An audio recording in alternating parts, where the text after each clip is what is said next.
सतगुरुदेव की जय। सर्वसंग से प्रार्थना है। सत्संग प्रारंभ हो रहा है। कृपया सत्संग स्थल पर शांतिपूर्वक विराजमान होकर के श्रद्धा से सत्संग सुने।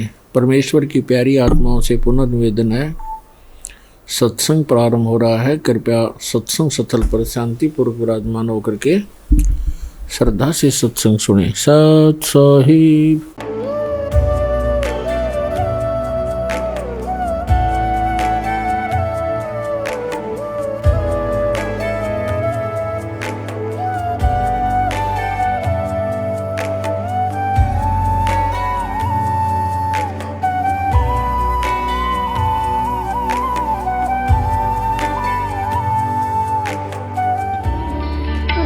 परमात्मा को पाने तथा उसका वास्तविक लाभ प्राप्त करने के लिए पवित्र बाइबल में प्रमाण है कि प्रभु ने मनुष्य को अपना ही स्वरूप बनाया। 6 दिन में सृष्टि रचकर 7वें दिन विश्राम किया। कुरान शरीफ में प्रमाण है कि हजरत मोहम्मद को खुदा स्वयं कह रहे हैं कि मैंने तुम्हें उस परमात्मा की महिमा बताने के लिए भेजा है। वो परमात्मा कबीर है जिसने 6 दिन में सृष्टि रची तथा 7वें दिन तख्त पर जा विराजा। उसकी खबर किसी बाखबर से पूछ कर तो देखो। कृपया अवश्य सुनिए जगत गुरु तत्वदर्शी संत रामपाल जी महाराज के अमृत वचन। सतगुरुदेव की जय। बंदी छोड़ कबीर परमेश्वर जी की जय। बंदी छोड़ गरीबदास जी महाराज जी की जय हो। स्वामी राम देवानंद जी गुरु महाराज जी की जय हो।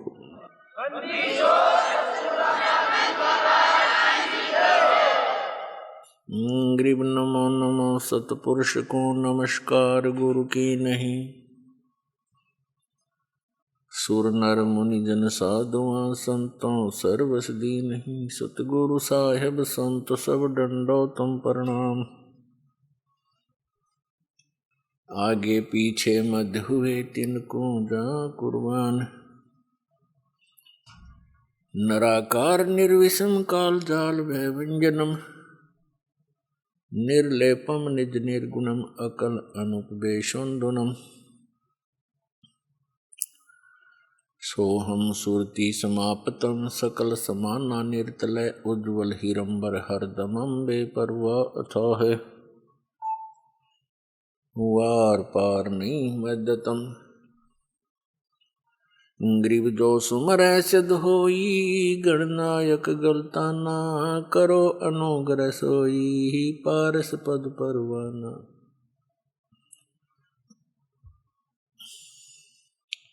आदि गणेश मनाऊं गणनायक देवन देवा। चरण कमल लो लाऊं आदंत करूं सेवा। परम शक्ति संगीतम रिद्धि सिद्धि दाता सोई। अवगत गुण अतीतम सतपुरुष निर्मोही। जगदम्बा जगदीशम मंगल रूप मुरारी। तन मन अर्पों शीसम भक्ति मुक्ति भंडारी। सुर नर मुनि जन जावे ब्रह्मा विष्णु महेशा। शेष सहस मुख गावे पूज्य आदि गणेशा। इंद्र कुबेर सरीखा वरुण धर्म राय ध्यावे। समर्थ जीवन जी का मन इच्छा फल पावे।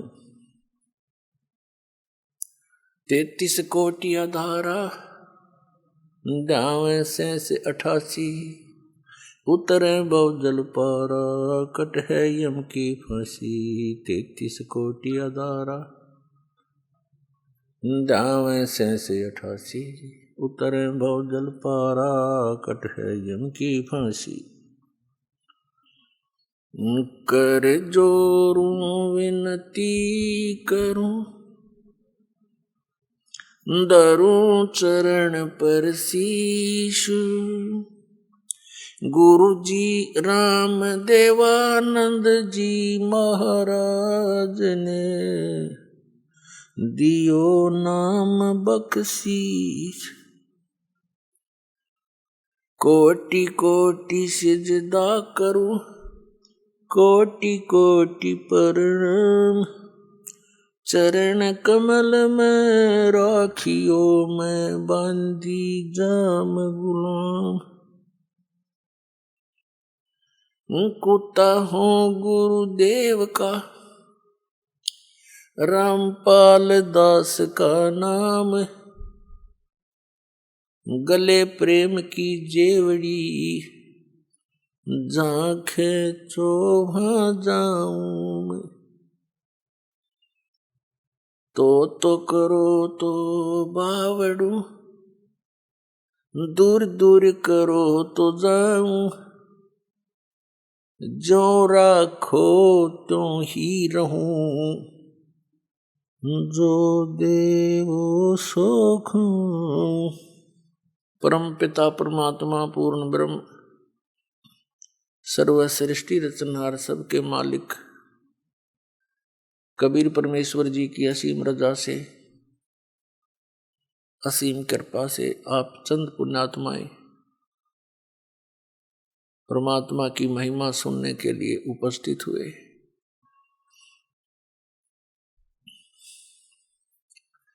युगों युगों के पुण्यक्रम जिस पुण्यात्मा के साथ होते हैं, उनको सत्संग और संत प्राप्त होते हैं। कबीर परमेश्वर जी ये हम सभी आत्माओं के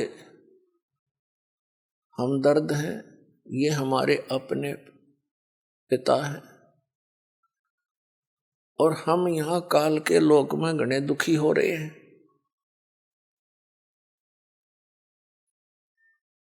वो हमें दुखी देखकर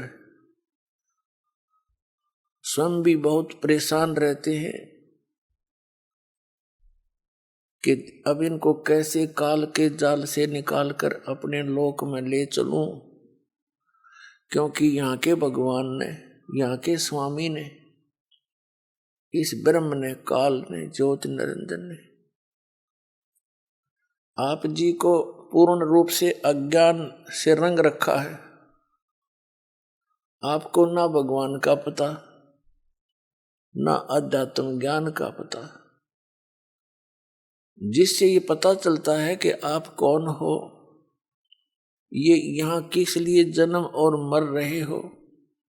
सारा जीवन संपत्ति इकट्ठी करने में सारा जीवन लगा देते हो, एक पल में आपकी मृत्यु हो जाती है, सब धरा धराया रह जाता है। ये के तो कोया बता, ये कोई जीवन है? हम इस सोच से जीते हैं कि हमारे बच्चे सुख से जी लेंगे, हम मकान बना चले, और बच्चों का क्या पता वो कितने दिन रहेंगे उस मकान में। तो इतनी बुद्धि हमारी काम ना करती, और यदि हम सोच भी लें तो फिर कोई विकल्प नहीं नजर आवा था कि इसका विकल्प क्या है। अब परमेश्वर ने इसका विकल्प आपके समक्ष खड़ा कर दिया। अब जितनी मेहनत और परिश्रम आप इस काल के जोड़ तोड़ में लगाया करते थे, उससे 20% भी इसमें लगा दोगे भगवान वाले में, तो भी आपका सदा का छुटकारा हो जाएगा जन्म और मरण से। आप सदा सुखी हो जाओगे, आपको यहां भी सुख मिलेगा। तो इसके ज्ञान होने से ही हम इस सांसारिक कर्मों से उल्टे हटेंगे और भगवान की तरफ ज्यादा बढ़ेंगे। आपको यदि यहाँ भी थोड़ा बहुत जैसा यहाँ का सुख है वो चाहिए, तो भी आप जी ने कबीर परमात्मा की भक्ति ही करनी पड़ेगी। यहाँ भी सुख यही दे सकता है, आपके परिवार की रक्षा करेगा, आपकी रक्षा करेंगे, आपको भक्ति देंगे, आपके साथ साथ रहेंगे। जो जन मेरी शरण है, ताका हूं मैं दास, और गेल गेल लाग्या फिरूं जब तक धरती आकाश। जो बच्छा गऊ की नजर में, यूं साईं को संत, और भक्तों के पीछे फिरे वो भक्त वत्सल भगवंत। जब आप इसकी शरण में आ जाओगे, इस दास से उपदेश ले लोगे, उसी दिन से परमात्मा आपका हाथ पकड़ लेगा। और जैसे माता पिता अपने बच्चे की प्रत्येक सुविधा का ध्यान रखते हैं, ऐसे रखेगा। अब परमात्मा हमें याद दिलाते हैं आकर के, और कहा करते अपने आप में ही, अपने ही आप में उदाहरण दे देकर वो परमेश्वर हमें समझाने की चेष्टा करते हैं। क्या बताते हैं? मानत ना मन मोरा साधो, मानत ना मन मोरा रे, बार बार मैं ये समझाऊं जग में जीवन थोड़ा रे, बार बार मैं ये समझाऊं जग में जीवन थोड़ा रे। मानत ना मन मोरा साधो, मानत ना मन मोरा रे, बार बार मैं ये समझाऊं जग में जीवन थोड़ा रे, बार बार मैं ये समझाऊं जग में जीवन थोड़ा रे। इस काया का गर्व न करियो, के काला के गोरा रे, इस काया का गर्व न करियो, के काला के गोरा रे, बिना भजन कछु काम न आव चाहे, एतर छड़को चहु ओरा रे, बिना भजन कछु काम न आव चाहे, अत्र एतर छड़को चहु ओरा रे। मानत ना मन मोरा साधो, मानत ना मन मोरा रे, बार बार मैं ये समझाऊं जग में जीवन थोड़ा रे, बार बार मैं ये समझाऊं जग में जीवन थोड़ा रे। इस माया का गर्व न करियो, के हाथी के घोड़ा रे, इस माया का गर्व न करियो, के हाथी के घोड़ा रे, जोड़ जोड़ धन बहुत बटोड़ा, लाखों और करोड़ा रे, जोड़ जोड़ धन बहुत बटोरा, लाखों और करोड़ा रे। मानत ना मन मोरा साधो, मानत ना मन मोरा रे, बार बार मैं ये समझाऊं जग में जीवन थोड़ा रे, बार बार मैं ये समझाऊं जग में जीवन थोड़ा रे।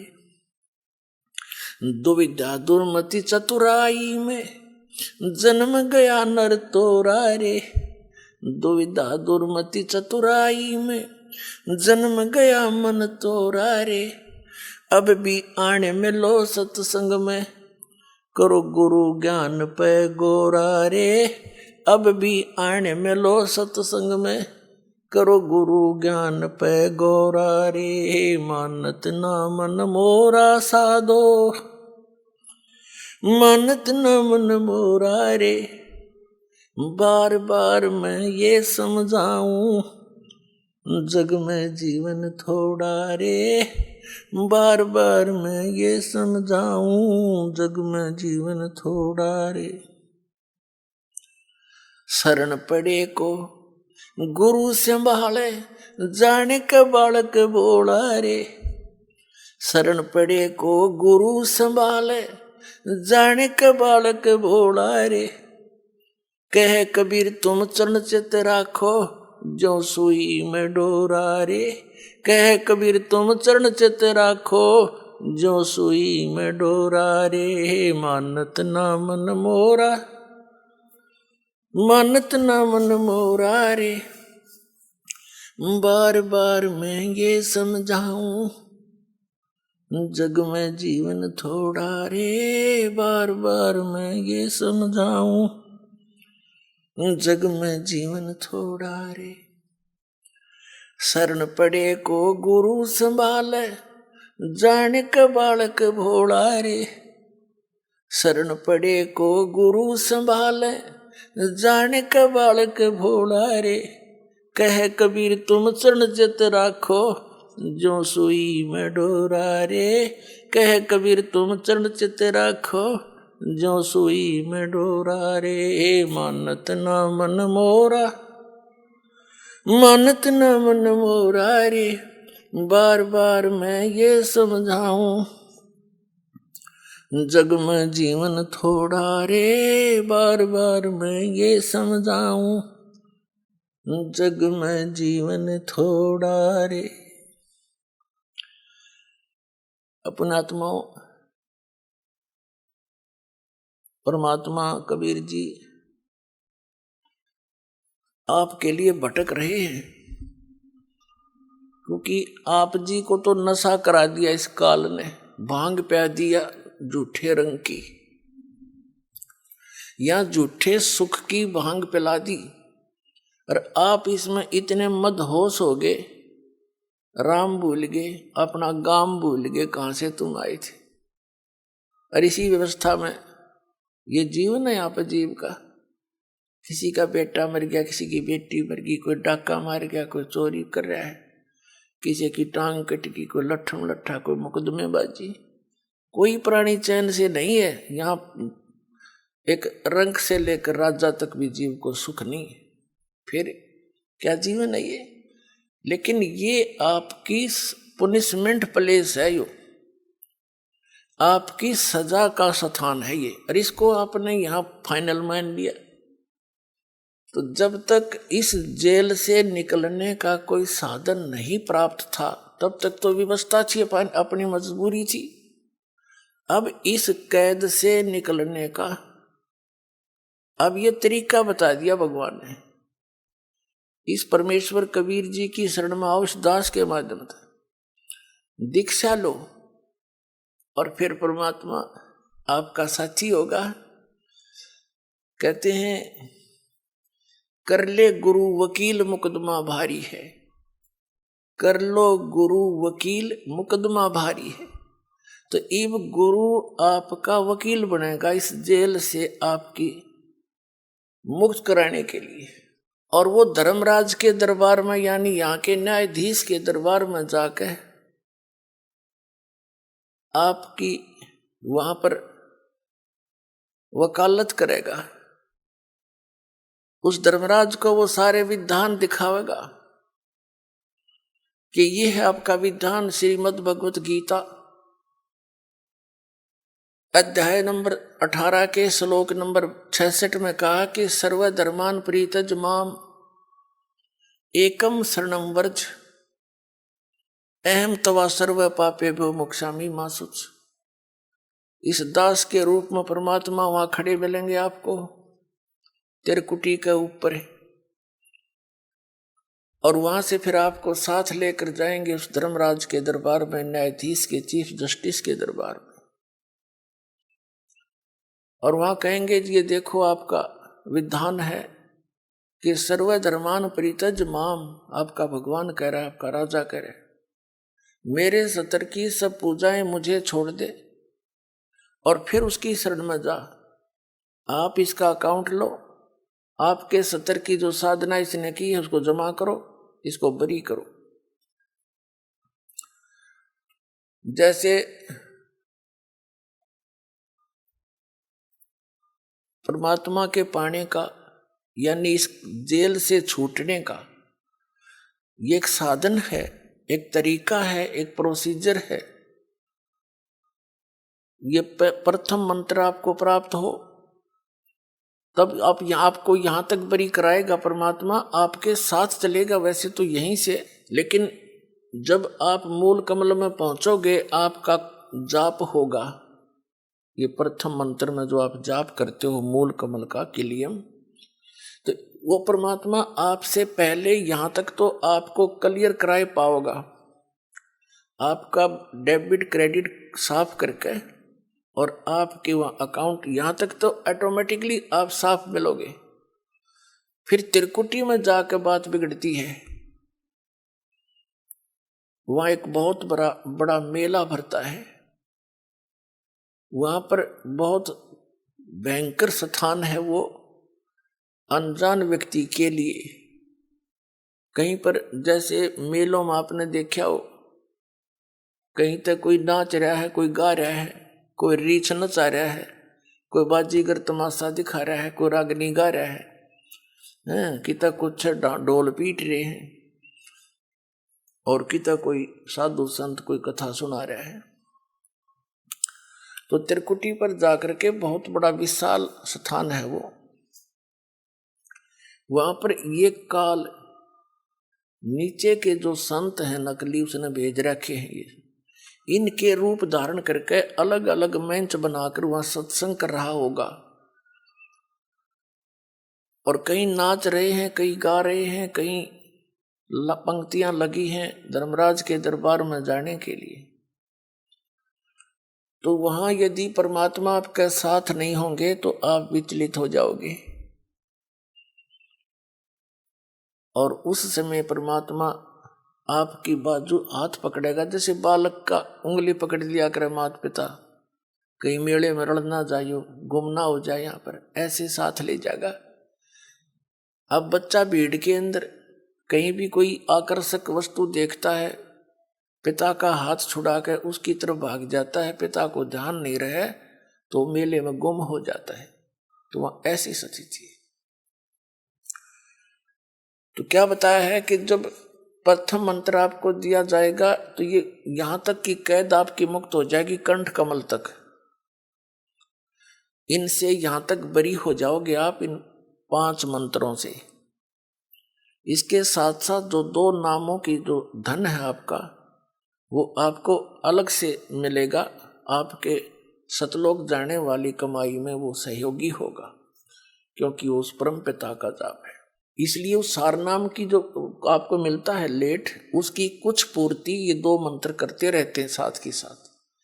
क्योंकि डॉक्टर को पता होता है कौन सी औषधि इस रोग में रोग काटने की है, कौन सी इसके बॉडी को सपोर्ट देने की है। तो कंप्लीट कोर्स डॉक्टर ही जानता है, जो वेल नोन होता है। तो ये दास इस रोग का डॉक्टर है।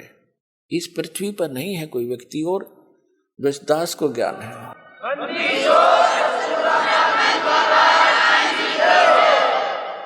जब आप त्रिकुटी पर पहुंचोगे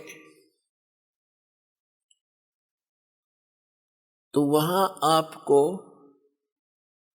इस दास के रूप में परमात्मा मिलेंगे।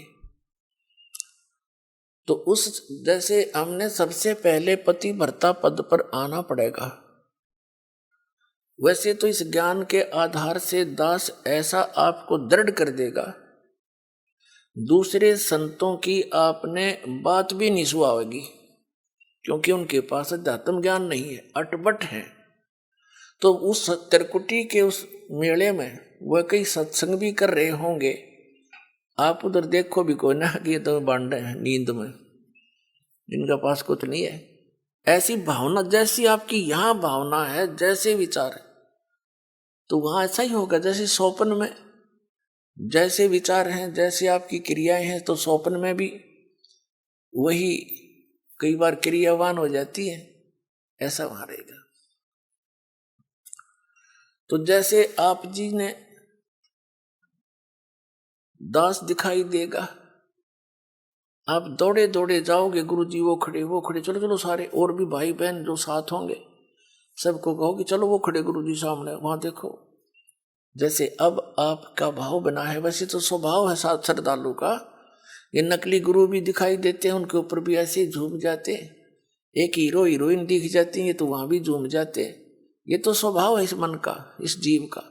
लेकिन अब इस स्वभाव को हमने सदुपयोग करना है, ठीक ठिकाने करना है इस भाव को। गलत ठिकाने से हम यही फंसे रह जाते। तो फिर परमात्मा आपको इस 2 अक्षर के मंत्र का अकाउंट कराओगा वहां वकील बनके। और इनके जैसे दास आपको यहाँ दिखाता है ना, इसमें ये लिखा, इसमें ये लिखा, इसमें ये लिखा, तो कानून की किताब है ये यहाँ ये परमात्मा की। तो ये दास के रूप में भगवान उस न्यायाधीश को दिखाएगा, देखो आपका विधान है, सर्वधर्मान परित्यज माम एकम शरणम व्रज। और आपका मंत्र है आपके यहाँ के भगवान का 8वें अध्याय के 13वें श्लोक में गीता जी में ओम इति एकाक्षरम ब्रह्म व्यवहार माम अनुसमरण यह प्रियाति तन तन देव सयाति परमाम गति। ओम से मिलने वाली जो साधना है आपके ब्रह्म की, ये ओम मंत्र है। ये इसने जाप किया है, इसकी मजदूरी है, ये अपना इसका नोट करो।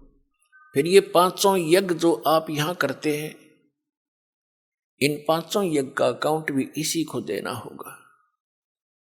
वो सारे के सारे तैयार करके कागज तैयार रखेगा भगवान, उसके दरबार में जमा करा देगा।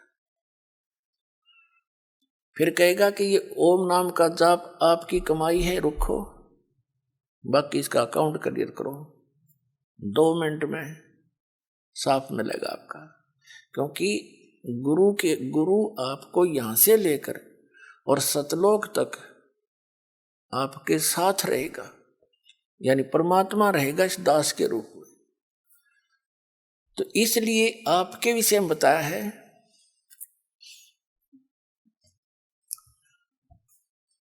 अब क्या बताते हैं कि इस काया का गर्भ न करियो के काला के गोरा रे, और बिना वजन कुछ काम नहीं आवचे, इसके एतर छड़को चारों ओर आ रहे। यह तो माटी है, और इससे ये जीव निकलने के बाद इसको 2 दिन रख के दिखा दो घर में, इसमें कीड़े चल पड़े।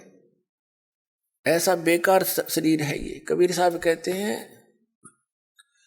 गर्भ ना करे रे गंवारा, यो जोबन और तेरा धन, ये जवानी और ये धन, ये तो मेहमान है दिन चारा। फिर बताते हैं पशु के चाम की त जूते बन जा, नौबत और नगाड़ा, और नरदे ही कुछ काम ना आवे, जड़बुझ हो जा छारा, यानी राख हो जाती जड़ के। या तो उस काम भी ना आवे, जूते बन जा, कोई नगारा बन जा, या कोई और काम आ सकती है। ये तो केवल एक का काम आ सके भगवान पाने के लिए। तो फिर क्या बताते हैं, इस काया का गर्भ न करियो के काला के गोरा रे। इसने कभी किसी के खरोंच आ जा थोड़ी सी, अंदर मटेरियल सारा एक जैसा सबका, चाहे कोई गोरा है चाहे काला है, ऊपर की पॉलिश का अंतर है बस, अंदर मटेरियल सेम है। और इसमें मटेरियल क्या है, कभी कोई कुत्ता मरा हुआ देखा हो आपने सड़क के एक्सीडेंट में, उसका वो आंत बाहर निकली पड़ी होती है, देखने में दिल भी ना करे, उल्टी पड़ जाए, कहीं टट्टी निकल रही है, कहीं पेशाब, और कहीं उसका आंत सारी बाहर पड़ी है, मांस पड़ा है। यो सांग है जिसने आप ठाए फिरो हो, और इस मांडी पाक रहे हो, धरती तोल रहे हो, कभी कुछ पॉलिश कर रहा है, कभी उसको पाउडर ला रहा है, स्वस्थ रखने के लिए इस बॉडी को, क्योंकि इसकी हमें घनी जरूरत है, उसके लिए आप इसकी आवश्यक औषधि वस्तु प्रयोग कर सकते हो, उससे एक्स्ट्रा करते हो बकवाद है। और भगत ने बकवाद स्वभाव नहीं चला, नहीं इस भक्ति मार्ग। इसको वही समझें जो यो मटेरियल है, इसे अलग सोचकर हम इसकी कोई और ज्यादा चकाचौंध करने की चेष्टा करते हैं तो हम भगत नहीं है। हमने समझा नहीं है ये क्या वस्तु है, और ये इतनी अनमोल है। वैसे तो यह मिट्टी है, लेकिन इस मिट्टी से हम सोना बना सकते हैं,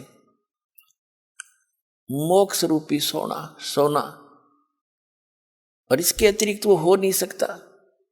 तो कहते हैं ये देही सोंगी नहीं, ये महंगी रत्नों मोल है। या नरी सस्ती भी ना समझना, ये बहुत कॉस्टली है। असंख्य जन्मों के बाद दाव लगता है इस मानव शरीर का, और इसको हम उसी पशु पक्षियों की क्रियाओं में नष्ट कर जाते हैं। तो परमात्मा कहते हैं धिक्कार है तुम्हारे जीवन को। अब इसको हम सफल करेंगे मनुष्य जीवन को। इसके बारे में बताते हैं, इस माया का गर्भ ना करियो के हाथी के घोड़ारे, और जोड़ जोड़ धन बहुत बटोड़ा लाखों और करोड़ारे। कबीर साहब कहते हैं कि सर्व सोने की लंका थी वह रावण से रणधीरम, एक पलक में राज विराजी फिर जम के पड़े जजीरम।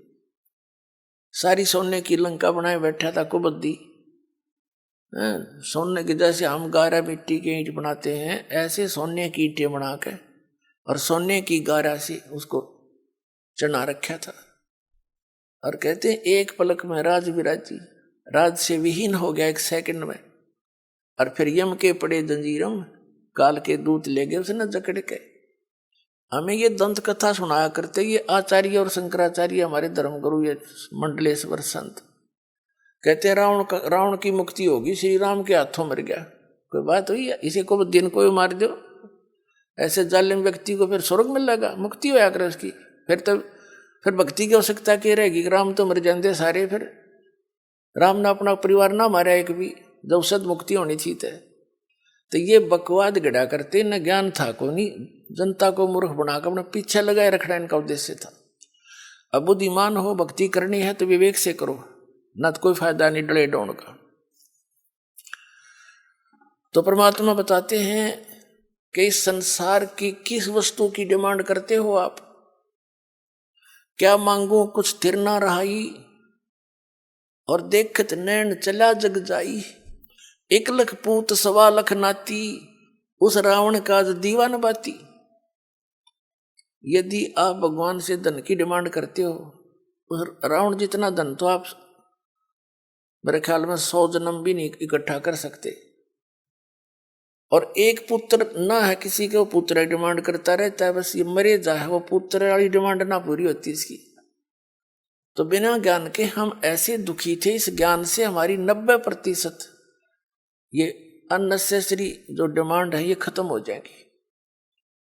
और फिर भी आपको किसी चीज की आवश्यकता है तो भगवान दूर नहीं है, वो वस्तु देगा जो आपके भक्ति में बाधक ना हो। जैसे डॉक्टर है, डॉक्टर रोगी को वही चीज अलाउड करेगा खाने के लिए जो उसके रोग में सहयोगी हो, बाधक ना हो।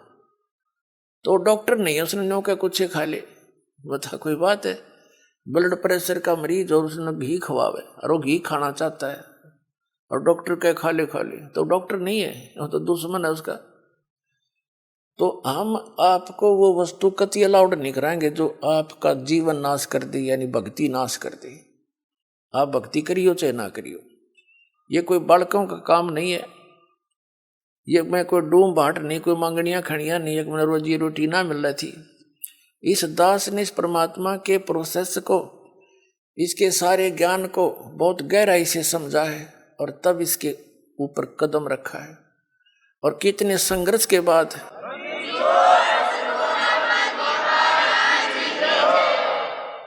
ये दास जूनियर इंजीनियर सिविल हरियाणा में नौकरी करता था, इरिगेशन डिपार्टमेंट।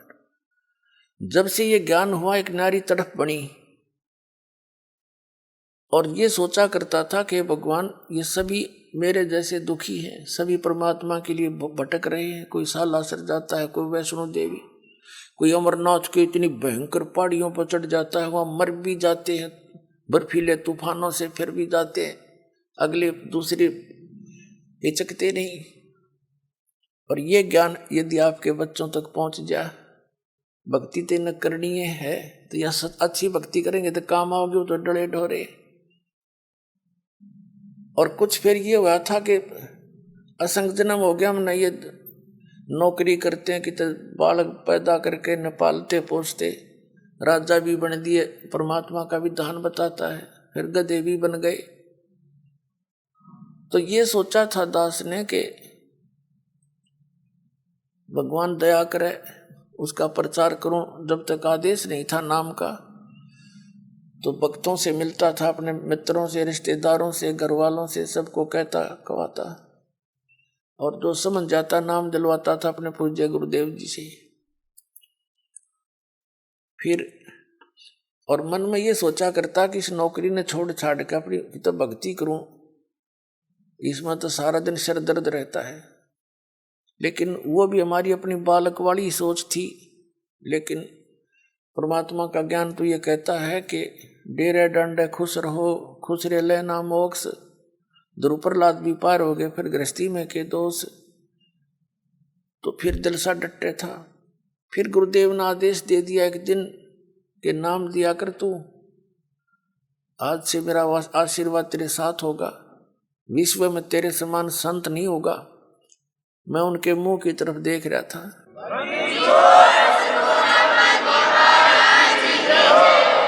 क्योंकि अपनी औकात से जीव खूब परिचित होता है, मानने चाहे ना माने।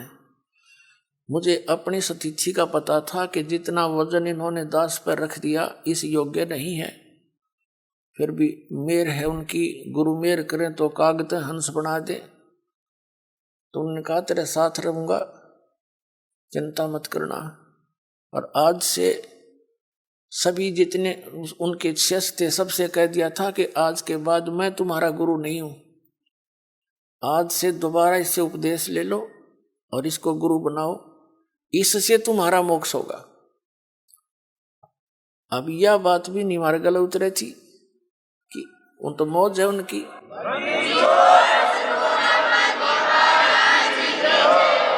कहने का भाव यह था कि उन्होंने अपना वजन तार दिया। क्यों? उन परमात्मा के हंस थे वो खास और सुनियोजित तरीके से इस बिचली पीढ़ी तक ये मूल धन लाना था हमने।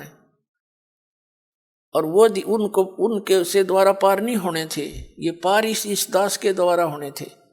इसलिए उन्होंने अपना पल्ला झाड़ दिया और अपना वजन कति खत्म कर दिया। मैं तुम्हारा गुरु नहीं हूं, अब ये है वो गुरु जिसकी तुम्हें आवश्यकता है।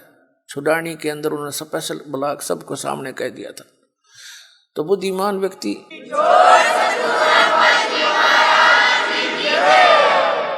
तो पहले तो यूं था भी चलो परमात्मा का भी दान है, भक्ति भी करेंगे, अपने बच्चा में भी रहेंगे। फिर मन में उमंग उठी कि भगवान ही बाप के गुण गाऊंगा, आदेश दे दिया नौकरी भी छोड़ दूंगा। क्यों? एक का काम होगा, नौकरी भगवान की सच्ची सरकार की कर ले चाहे नकली की कर ले, एक का बनेगी, इतना वजन हो पीछे। तो फिर ये पाठ सत्संग की अधिकता होगी। सन 1995 में दास ने सर्विस त्याग दी और खुशी मनाई थी कि वहाँ चलो असंग जन्म का झंझट था, इब निमट गया, अपना भक्ति करूंगा, अच्छे भगत मिलेंगे, सब ते प्यार तरह करेंगे, ज्ञान सुनाया करूंगा। अब मैंने सोचा था कि अब मैं चैन से रहूंगा। अब इसमें देखा इस जितना झंझट कितना पाया कोई ना।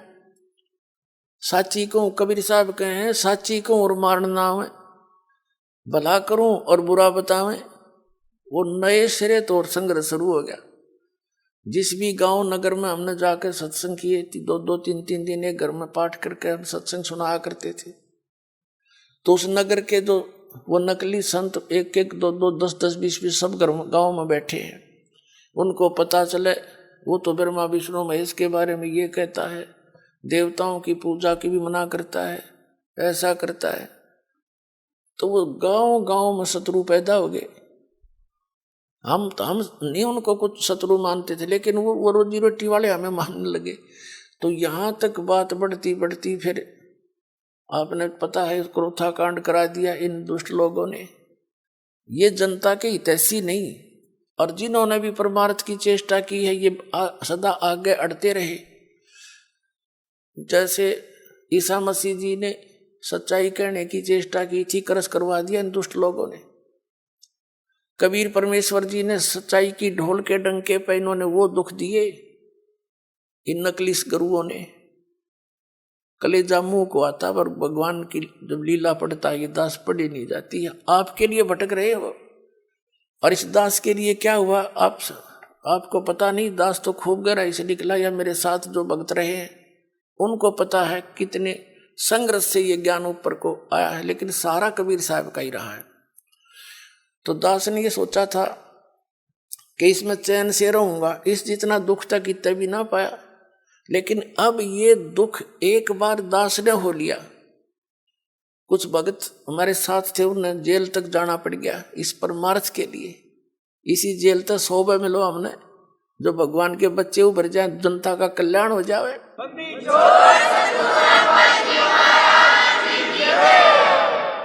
तो उस दिन से लेकर आज तक वो संघर्ष जारी है।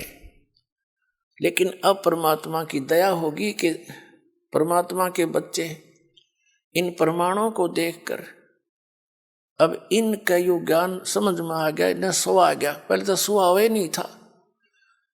टीवी ऑन करें थे और यूं पता ये सुनने को मिल जाए ब्रह्मा विष्णु महेश नासवा ने टीवी बंद कर दे थे, 36 गाल दास ने दे थे।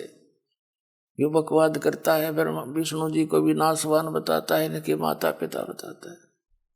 मैं तो पढ़ के सुनाता हूं, बताता नहीं। इनका इतिहास लिखा हुआ है और वो तुम्हें पढ़ने को, आप जी को मिला नहीं पढ़ने को, आप समझ नहीं सके। दास तो समझ आ रहा है कि ये लिखा है इनके इतिहास में, तो अब मान गए ये। तो कहने का भाव ये है पुण्यात्मा, जो प्रसंग चलता था वही आते हैं कि जैसे क्या मांगू कुछ थिर ना रहाई, और देखत नैन चला जग जाई, 1 लाख पूत 1.25 लाख नाती, और उस रावण के आज दीवान बैठी। के मांगे यहाँ की घटिया वस्तु, ठीक है भगवान दे रहा है, ठीक है, और डिमांड करो ना देते ये मत सोचो कि भी भगवान ने ऐसा क्यों नहीं दिया। ये सब कुछ दे सकता आपको, ये जो चाहे सो कर सकता कबीर परमात्मा। इसकी डिक्शनरी में इम्पॉसिबल वर्ड नहीं है, ये वो समर्थ परमात्मा है। लेकिन बात यही ध्यान में रखना कि डॉक्टर उसी को वही वस्तु अलाउड करेगा जो उसके रोग में बढ़ावा नहीं, रोग ने सहयोगी हो। तो ये भी आप ध्यान रखना, ऐसी वस्तु आपको यहाँ से मिलेगी नहीं जो आपकी भक्ति का नाश करे, और बाकी आपका काम कोई 8 लगेगी नहीं। ये सत्कर मान लियो, बेसिक लिख लेना कि तक कोने में डायरी के।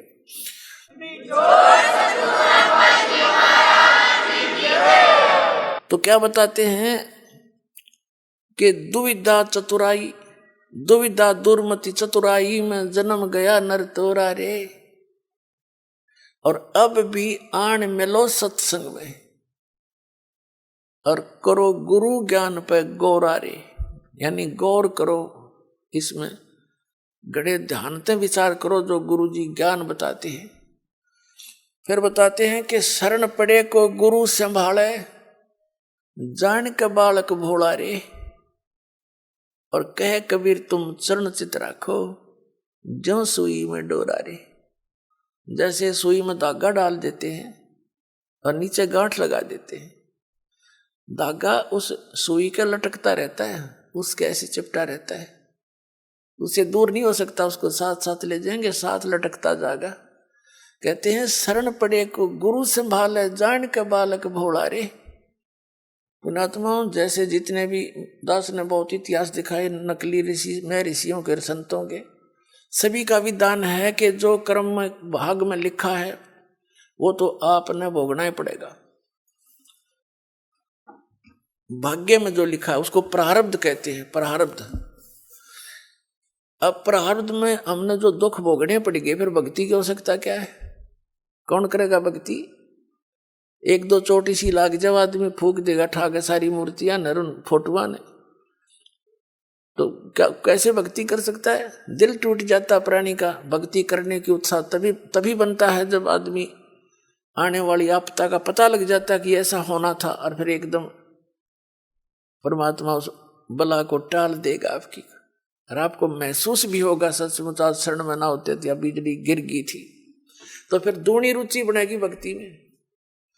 तो क्या बताते हैं कि जब तक आप गुरु की शरण में नहीं आते तो तब तक आप बालक थे, भोले बालक थे। और छोटा बच्चा अबोधपने में जैसे पालने में लेटा है बच्चा, बेटा या बेटी, और टट्टी पेशाब कर दिया कपड़ों में ही, और हाथ पैर मार के सारे कपड़े भी खराब, पैर पूर भी लथेड़ लिया लपट के टट्टी में, और फिर रोने लगता है, तो माता समझ जाती है कि इसने कोई भूख लगी होगी।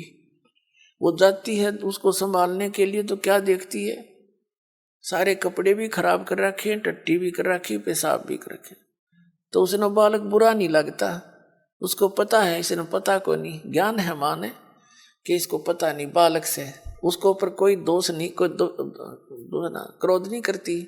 उन्हें उठावेगी, धोवेगी, मांजेगी खूब अच्छी तरह, कपड़े धोकर सुखावेगी, नए पर आवेगी, और छाती के लावेगी, फिर लाड करेगी, दूध पिलावेगी। तो आज जब तक इस शरण में नहीं आते परमात्मा कबीर जी की में, आप ऐसे बच्चे हो, और अनजानपने में ना जाने कितनी गलती करके आप कति छट गए, उसमें लथड़े पड़े हो। लेकिन कहते हैं शरण पड़े को गुरु संभाले और जान का बालक भोला रे। कह कबीर तुम चरण चित राखो जो सुई में डोरा रे। आपका इतना काम है।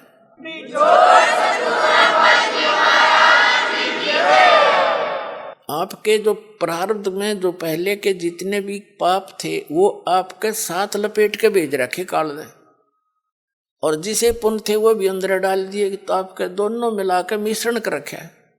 तो अब परमात्मा आपके उन पापों को धोएगा सारा ने, और फिर आपको समझ कर लेगा, और समझ करके फिर सीने का लगाओगा और सतलोक में ले जाकर दूध पियाओगा, यानी वहां सदा सुखी कर देगा आपको।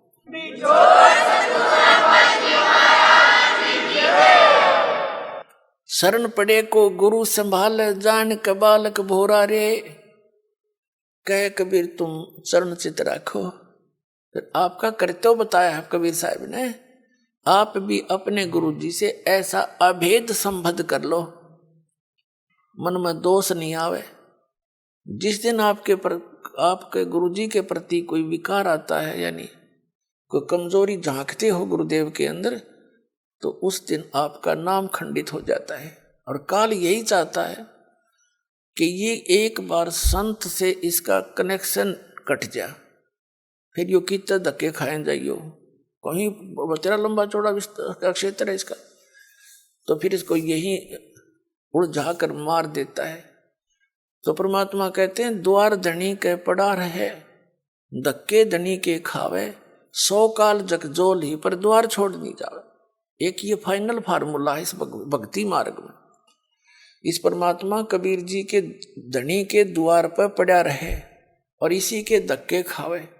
100 काल जगजोल ही, कितना ही काल आपको झटके देता दिखे पर परमात्मा से दूर नहीं होना, यह बहुत बड़ी भूल हो जाएगी आपकी। अगर जैसे हम अज्ञानता में यानी बगैर अध्यात्म ज्ञान के कई बार बहुत कमजोर सोच बना लेते हैं और हम भूल जाते हैं कि हमने युगों युगों से पापों की गठड़ी बांध रखी है। और उसके लिए परमात्मा कहते हैं धीरे धीरे रे मना, धीरे सब कुछ हो, माली सी चैसो गड़ा तो समय आए फल हो। आप जी ने भक्ति का बीज ईब बोया है कितने युगों के बाद। अभी तक आपकी पिछले संस्कार ही चल रहे थे, और कहीं थोड़े बहुत पुण्य कर दिए, कि दाने डाल दिए, को छोटे मोटे पुण्य, वो स्वर्ग में बर्बाद कराए आप। पुणात्माओं, ये भक्ति युग है। अब ये चौथा युग का बीच का समय है। इसमें अब करोड़ों की, कई करोड़ यानी पूरे विश्व में ये भक्ति पर लगेंगे प्राणी, अरबों खरबों की संख्या में। और जो पार होगे वो तो होगे, और रह भी बतेरे जाएंगे। तो वो जो रह जाएंगे ना, उनकी दुर्गति घनी होगी, क्योंकि ये कमाई तो इतनी गजब की बनेगी आपकी।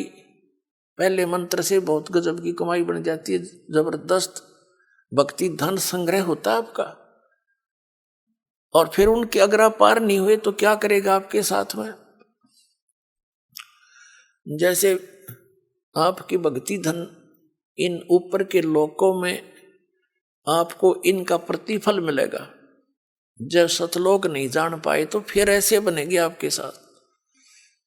इस मूल कमल में गणेश जी का जाप है, आपको दिया जाता है। इसका भक्ति धन आपका इकट्ठा हो रहा है, और पार हुए नहीं तो आगे छड़ी यही रहेगी आपकी। फिर ये लुटेरे आपको टर्न बाई टर्न लूटेंगे। आप गणेश जी के लोक में जाओगे, वहां गण बना देंगे आपको, आपकी पूंजी होगी, रेस्टोरेंट तैयार है, उसका कमीशन है इन देवताओं का। जैसे होटल के मालिक होते हैं, उनका कमीशन होता है वो अलग से, यानी उसमें अपना न्यारा चार्ज लगाते हैं उस बिल में। तो आप कहीं किसी में 10% आपकी कमाई से, किसी में 15%, किसी में 20-25% ये अपना लेते हैं, तब अपना गुजारा चला रहे हैं। ये कंगाल लोग है 21 ब्रह्मांड तक का उस सतलोक की दृष्टि में। और आप भक्ति के धनी लोग वहां जाते हैं, जैसे यहाँ कुल्लू मनाली में जाते हैं गर्मियों में सेठ लोग, और 10-20 हजार रुपये खराब करके उल्टे फिर आ जाते हैं मुंह लटका के कर्म क्षेत्र में। तो आप इस मूल कमल के मंत्र का जाप जो आपको दिया जाता है गणेश जी के लोक में, वहां ठाठ करोगे, यहाँ के नकली ठाठ। जब वहां आपकी ये पूंजी समाप्त हो जाएगी उसके बाद आपको भेजेंगे ब्रह्मा जी के लोक में, क्योंकि उसका भी जाप आपने कर रखा है। वहां जब आपकी धन खत्म हो जाएगा फिर जाओगे विष्णु जी के लोक में, क्योंकि उनका भी आपने धन इकट्ठा कर रखा है। फिर उसके रेस्टोरेंट में वहां रहोगे। उसके बाद फिर जाओगे आप श्री शिव जी के लोक में, उसकी भी कमाई करते हो, मंत्र जाप करते हो। फिर जाओगे दुर्गा जी के लोक में, और वहां भी जब समाप्त हो जाएंगे फिर आपके 2 मंत्र का जाप और रह गया, ये 2 अक्षर का सतनाम का जाप। तो उससे जाओगे आप फिर ब्रह्मलोक में, इस काल के निज लोक के अंदर। वहां कोई हजारों युगों तक आप उस ब्रह्मलोक में रहोगे। वहां इस ओम के धन को खत्म करके फिर वापस आओगे, और फिर इस सतनाम के अंदर जो दूसरा मंत्र है, इसने काल ने उस ब्रह्मलोक में जीव को धोखा देने के लिए नकली सतलोक, नकली अलखलोक, नकली अगमलोक और नकली अकैलोक बना रखे। तो उस पूंजी को फिर ये आपकी वहां बर्बाद करावेगा। फिर रह गया आपका जिसको सार नाम प्राप्त हो गया है और वो पार नहीं हुआ। जरूरी नहीं कि सार नाम मिलते ही पार हो जाओगे, ये तो परमात्मा ने कहा है राम नाम रटते रहो, राम नाम रटते रहो जब तक घट में प्राणे, भाई कभू तो दीन दयाल के भनक पड़ेगी कान। परमात्मा कबीर जी कहते हैं पाकी खेती देख के गर्भियो मत किसान, अब हूँ झोले बहुत हैं, घर आले तब जाने। कहते हैं इस या पाकी खेती देख के खेत में अभिमान ना करना किसान, अभी तक बहुत झाड़ या आंधी वर्षा ओले आंधी तूफान शेष है, ना जाने की बिजली पड़ जा, तेरे घर आले जब मानिए तेरे धन तेरे घर आ गया। इसलिए बताते हैं कि ये ना समझना सार नाम मिल गया तुम पारे होगे। सार नाम की कमाई और मर्यादा में अंतिम श्वास तक करते हुए, और एक विशेष कसक बनाओ सतलोक में जान की, तब वहां जाओगे जहाँ आशा तांबासा हुई, मन कर्म वचन सुमरियो सोई। अब जो सार नाम जिसको प्राप्त हो गया, वो सार नाम प्राप्त प्राणी को एक विशेष बेनिफिट मिलेगा। उसको फिर जैसे आप जितने भी प्राणी यहाँ आए हो जो सीधे आ रहे हैं, जिनको परमात्मा 600 वर्ष पहले दोबारा आकर मिले थे और उनको पुनः फिर भक्ति से चार्ज कर गए थे कुछ, ताकि यहाँ तक आपके मनुष्य जीवन होते हुए आ गए, एक विशेष बेनिफिट मिलेगा। उस व्यक्ति के, उस आत्मा के साथ परमात्मा सदा रहेगा। लेकिन पार तो होगा इसी समय में, जैसे अब आप ये है वो स्वर्ण युग, ये स्वर्ण युग है इस मोक्ष का, तो पार तो होगा इस समय वो, लेकिन परमात्मा उसके साथ रहेगा। और फिर भी उसका दुर्भाग्य ही है, क्योंकि मोक्ष हुआ नहीं था, फिर नौके नंडले फिर ढोने लग गया। लेकिन दाता साथ रहेगा। जैसे हम पहले देखा करते थे, कई ऐसी दुर्घटनाएं हमारे साथ हुई और सेकंड के भी कुछ हिस्से में बचाव बन गया है, और वहां फिर हम सोचते रह जाते थे भगवान बड़ी जान बची। और ये हम जिन भगवानों की भक्ति करते थे इनको क्रेडिट देते थे, इनका वहां कोई रोल नहीं रहता, वो तो समर्थ एक ही है। जो बच्चा गौ की नजर में न्यू साईं को संत, और भक्तों के पीछे फिर वो भगत वत्सल भगवंत। तो कहने का भाव ये है कि जो अब पार होगे तो धन्य भाग है उनके, और जो रह गए इस भक्ति युग में, हजारों वर्ष चलेगा भक्ति मार्ग, ज्ञान एक रह जाएगा, समाधान भक्ति एक ही रह जाएगी। पूरे विश्व में एक रस हो जाएंगे तो भक्ति बहुत आसानी से बनेगी सबकी। फिर अब तो एक भक्त ने ये ज्ञान जाना है, समझा है, घर में विरोध शुरू हो जाता है, घर वाले आंख दिखाने लग जाए, नो के तू के पैदा हो गया, तने हमारी सारी मर्यादा तोड़ दी, तो कुछ भी पूजा नहीं करता, इन और साधनाएं कुछ भी नहीं करता।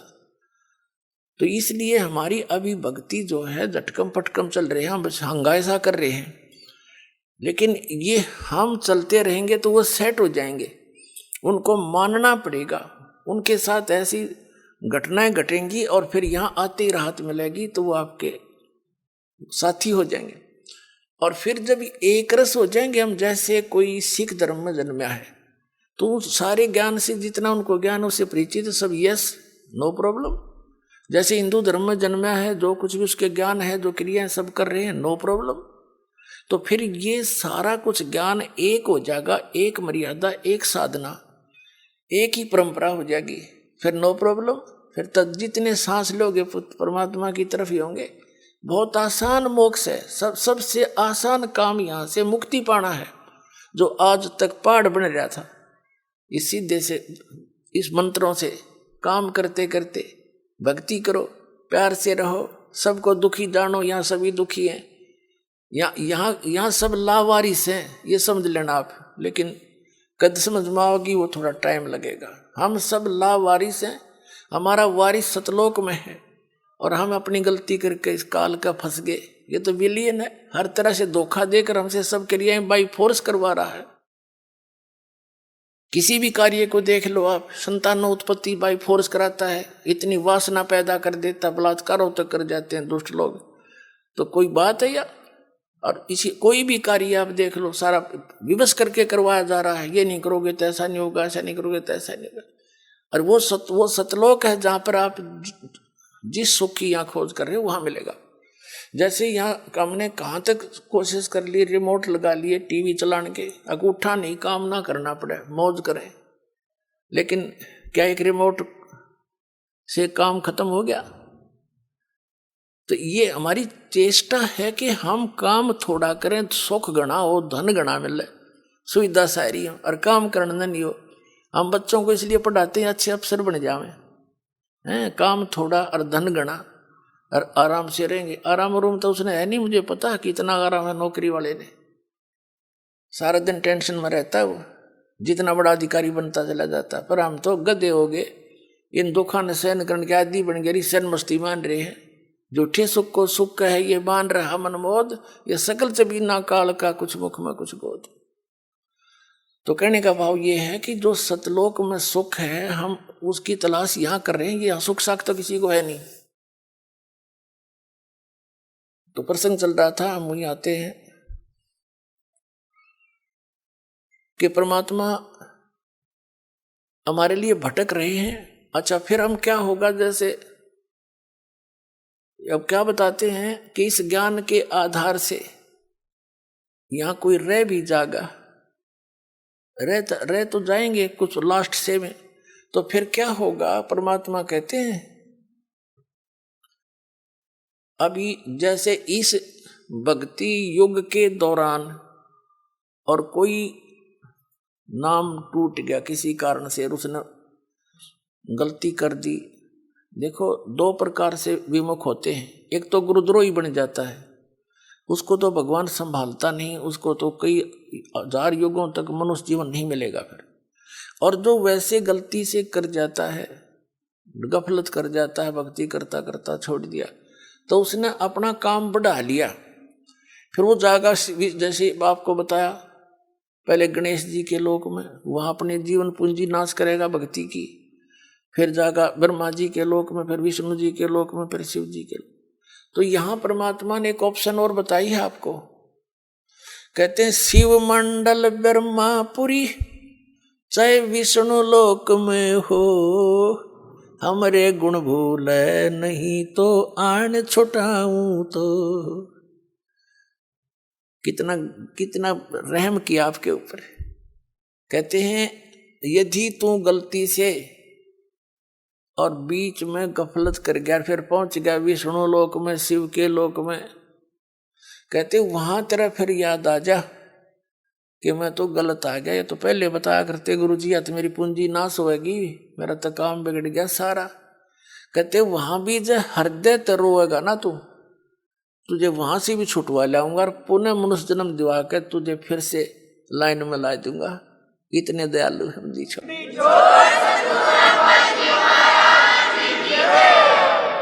शिव मंडल ब्रह्मापुरी चाहे विष्णु लोक में हो, और हमारे गुण भूले नहीं। ये गुण है भगवान के, ऐसा दयालु है। ये कर्म करने चाहिए, इनकी पूंजी हमने यहाँ नहीं प्रयोग करनी है, ये तो हमारे साथ धोखा हो रहा है। कहते ये गुण याद रह गए वहां भी। शिव मंडल ब्रह्मापुरी चाहे विष्णु लोक में हो, हमरे गुण भूले नहीं तो आन छुटाऊं तो। और फिर क्या होगा, जैसे लास्ट में जो रह जाएंगे, लास्ट के क्या होगा, लास्ट जो भक्ति इस कलयुग में हजारों वर्ष तक ये अब चलेगा, दाता की दया होगी। क्योंकि प्रॉमिस है परमात्मा का कि इस पिछली पीढ़ी में जहाज भर भर ले जाऊंगा सतलोक में अपने बच्चा की, और वहां ठाठ कर देंगे।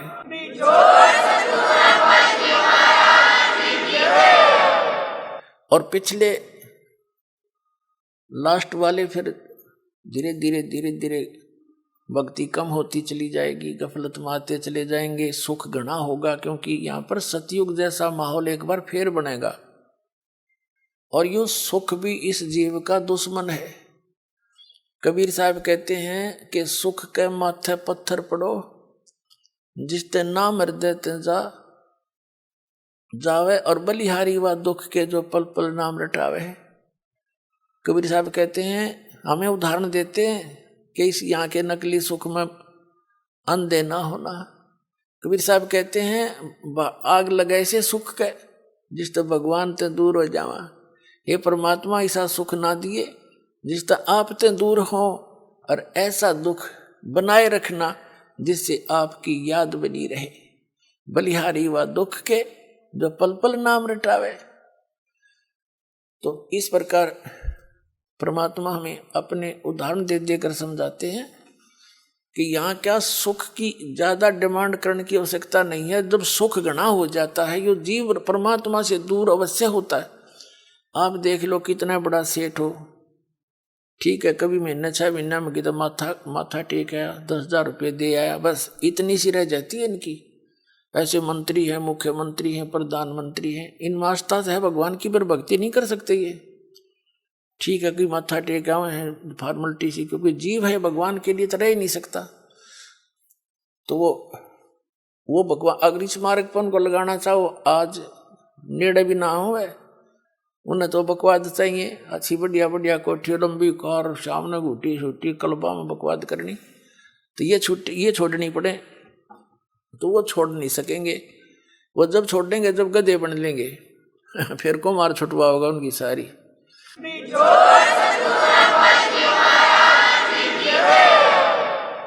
अपने आत्माओं जो प्रसंग चल रहा है वहीं आते हैं। अब क्या बताते हैं, जैसे प्रसंग ये चला है कि आप जी इस परमात्मा के शरण में आए हो, और आप कुछ धर्म पुण्य भी करते हो, क्योंकि हर तरह से ज्ञान दिया जाता है। और आप ये सोचते हो कि भी कई बार ऐसा सोच लेते हैं कि मैंने जो है ना नाम लिए भी इतने दिन हो गए, सतनाम भी मिल गया, पाठ भी करा दिया, ज्योति भी चढ़ा दी, और फिर भी कोई ना कोई आंट अड़ांस, यानी कोई ठीक होगी का जीत हमारे कर्म की कोई इनको बनी ही रहती है, इतने पाप हमारे इकट्ठे। तो वो ये सोचे, कई तो ऐसे पता लगा जब अब तो इतना ध्यान नहीं रहता दास को, क्योंकि संगत ज्यादा होगी, भगवान के बच्चे बहुत हो गए। पहले 100-200 भगत थे शुरू में, और उनको इतने सुख दिए परमात्मा ने, अपने मुंह से बताया करते, उनकी जीभ का जुबान का थूक सूख जाता था सुख बताते बताते। और फिर वो आना ही छोड़ जाते, उनसे पूछा करता, अन्य से वो नहीं आए, क्या हुआ? वो जाकर पता करते, आपको याद कर रहे थे गुरु जी, आप आए नहीं सत्संग में। तो वो क्या कहते थे कि हमने तो यह चीज मांगी थी, एक वह हमने मिली नहीं। अब परमात्मा कहते हैं, और साथ में ये उलाना दे, हमने पाठ भी करा लिया, 1 साल हो गया, नाम भी ले रखा था, ये ऐसे ऐसे हमारे साथ ऐसे हो गया। तो उनको फिर भगत समझाया करते थे कि आपको ये सुख भी हुए थे। कहा ये तो हुए थे पर यूं तो ना होया, और तो हुए थे पर एक ना होया। अब कहने का भाव ये पुण्यात्माओं, ये भी ज्ञान की कमी के कारण मार खा जी। तो दास की चेष्टा ये रहती है कि आपको अध्यात्म ये संपूर्ण ज्ञान करवाऊं, और संपूर्ण ज्ञान होए बिना आप भक्ति नहीं कर सकते। कबीर साहब कहते हैं ज्ञान संपूर्ण होया नहीं और अर्धा नहीं छदाया छदावे, और देखा देखी भक्ति का यो रंग नहीं चढ़ ठहरावे। तो जब तक आपके हृदय में जख्म नहीं हो जाएगा कि स्थान के अतिरिक्त कितने ठिकाना नहीं है, और इस भक्ति इस भगवान ऐसा भगवान नहीं, ऐसा ज्ञान नहीं, और यहाँ भी कोई थोड़ी बहुत ठूठा है तो या होने दे फिर इसने। इसका कारण क्या है कि जैसे इस तरह के अनजान व्यक्ति कह ही देते हैं, ये भी कर दिया जी, ऐसा हो गया जी, ऐसा नहीं हुआ मुझे। तो एक विचार करने की बात है। सर्दियों के अंदर आप दिसंबर जनवरी के महीने में आपने स्वेटर पहन रखी है, जर्सी पहन रखी है, और फिर भी सर्दी लग रही है आपको, तो उसका क्या विकल्प है? क्या समझदार व्यक्ति होगा, क्या वो उस जर्सी ने भी उतार कर धर देगा? अगर मुझे ठंड भी लग रही है, मैंने जर्सी भी पहन रखी है। इस नाम को छोड़ना, इससे दूर होना, इस बहाने कि इतना कुछ कर दिया थोड़ा, वो फिर भी काम नहीं बन पा रहा, यानी कुछ हानि है। तो पुण्यात्माओं, जितना वो जर्सी का काम था, इतना प्रोटेक्शन वह आपका कर रही थी, अरे इसने उतार देगा तो नमूनिया होगा, होता के समझदारी करोगे। यानी जितना भजन भक्ति सुमरण आपने किया है उतना प्रोटेक्शन आपको प्राप्त है, लेकिन सर्दी ज्यादा है, काना के हाथों के लग रही है तो यह लागण दे, या आपका नमूनिया नहीं कर सकती जब जर्सी ना उतारोगे तो, और ये चली जाएगी तो महीने 2 महीने में। तो कहने का भाव ये है, जितनी भक्ति धर्म धन दान आप कर रहे हो, ये उतना ही आपका प्रोटेक्शन होता जा रहा है। और थोड़ी बहुत सर्दी यानी पाप कर्मों की सर्दी घनी है आपकी, और थोड़ी बहुत की तो कान कून का लगा है तो लागण दे इसने, इससे बचाव बहुत है। जब जर्सी तार दी तो नमूनिया होगा, मरेगा जल्दी, काम बनेगा। तो उसका प्रोटेक्शन क्या है? मान लीजिए जर्सी से भी सर्दी लग रही है तो कंबल ओढ़ ले, और यानी प्रोटेक्शन है बढ़ा इसका। यानी धर्म करते करते भजन करते करते भी आपके ऊपर कुछ ऐसी वस्तु फिर भी थोड़ी बहुत लगती है आपको सर्दी कर्मा की, तो उसका प्रोटेक्शन कर, भक्ति बढ़ा, धर्म बढ़ा। और द्वार धनी के पड़ा रहे, धक्के धनी के खावे, 100 काल जगजोली पर द्वार छोड़ नहीं दो। ये है इसका एक सीधा सा फार्मूला, इसने अपना कर रखियो। ये आपको जो है कि वो इंस्ट्रक्शन दी जाती है सत्संग में, कहीं मार ना खा जाओ। तो इस प्रकार आप सोच विचार से चलोगे। कैसे? जैसे गीता अध्याय नंबर 7 के श्लोक नंबर 29 में क्या बताया है कि जरा मरण मोक्षाय यतन्ति ते ब्रह्म मामाश्रित यतन्ति ये ते ब्रह्म विदु ते ब्रह्म तत्व विदु और कृष्णम अध्यात्म कर्म च अखिलम। इसका सीधा सा अर्थ है कि जो प्राणी, जो साधक मेरे इस ज्ञान का आश्रय करके कि तत्वदर्शी संतों की खोज कर अर्जुन 4th अध्याय के 34वें श्लोक में कहा, और तत्व ज्ञान भी बता दिया 4th अध्याय के 32वें श्लोक में कि उस सच्चिदानंद घन ब्रह्म के द्वारा अपने मुख से बोली गई जो वाणी है अध्यात्म मार्ग की, वो तत्व ज्ञान है। उसको उसमें विस्तार के साथ सब धार्मिक यज्ञों की अनुष्ठानों की जानकारी दी गई है, वो तत्व ज्ञान है। 4th अध्याय के 34वें श्लोक में कहा कि उस तत्व ज्ञान को तू तत्वदर्शी संतों के पास जाकर समझ, उनको दंडवत प्रणाम करने से, यानी आधीनी, सबसे पहले आधीनी होती है भक्ति में। आधीनी नहीं है तो आप भक्त नहीं बन पाओगे। जैसे लड़का, जैसे कोई बच्चा मिलिट्री में भर्ती हो गया तो वहां पर उसको सारे गुर सिखाए जाएंगे युद्ध करने के, आपत्ति में कैसे अपना बचाव करना है, उसके सारे पिट्ठू पैठू लगा के उनकी रिहर्सल कराई जाती है और लंबे पेट पलनियां चलाए जाते हैं कौनियों के ऊपर काफी दूर तक, ताकि ये संघर्ष करने के योग्य हो जा। और वो बच्चा आके वहां करे नहीं उन क्रियाओं को, तो उनको कौन रखेगा वहां फौज में, बाहर फेंक देंगे। तो यहां आप आए हो, हमने काल के साथ युद्ध करना है, यानी इस अज्ञान के साथ भी और काल के साथ भी। उससे बचने के लिए ये हमारे फॉर्मूले, दंडवत प्रणाम करे, आदि नहीं रहे, बुराई छोड़ दे। तो इन नैना नहीं करेगा तो फिर वो फौजी किसा, फिर वो भगत कैसा। तो आप जी को यहाँ रिहर्सल कराई जाती है। जब आप सतलोक जाओगे ना, यह काम आओगे आपके। अब आज जैसा भाव आपका इस दास के प्रति है, आपके शरीर छोड़ने के बाद भी वैसा ही रहेगा। स्वभाव तो अंतः सूक्ष्म शरीर में होता है, ये ऊपर का कवर कांचली यहीं रह जाएगी। जैसे सर्प कांचली छोड़ जाता है, ये तो ऐसी छोड़ जाओगे आप। अंदर है ओरिजिनल वस्तु, वो शरीर भी और है। उस शरीर को, जो इसके अंदर शरीर है, इस भक्ति से उसको चार्ज किया जाता है और फिर वो है आपका असली शरीर। कब तक? जब तक सतलोक नहीं जाओगे तो वो शरीर है आपका, वो काम देगा, उसमें भक्ति संग्रहित है। फिर जहां जहां हम जाते जाएंगे उसी स्तर के उस शरीर में, जैसे इस पहले द्वार को हम 10वें द्वार को पार करेंगे तो उसके बाद हमारा दूसरा शरीर ऊपर क्या एक कवर और उतर जाएगा। उसके बाद हम 11वें द्वार को पार करेंगे काल के लोक में, तो वहां एक शरीर का एक आवरण और उतर जाएगा।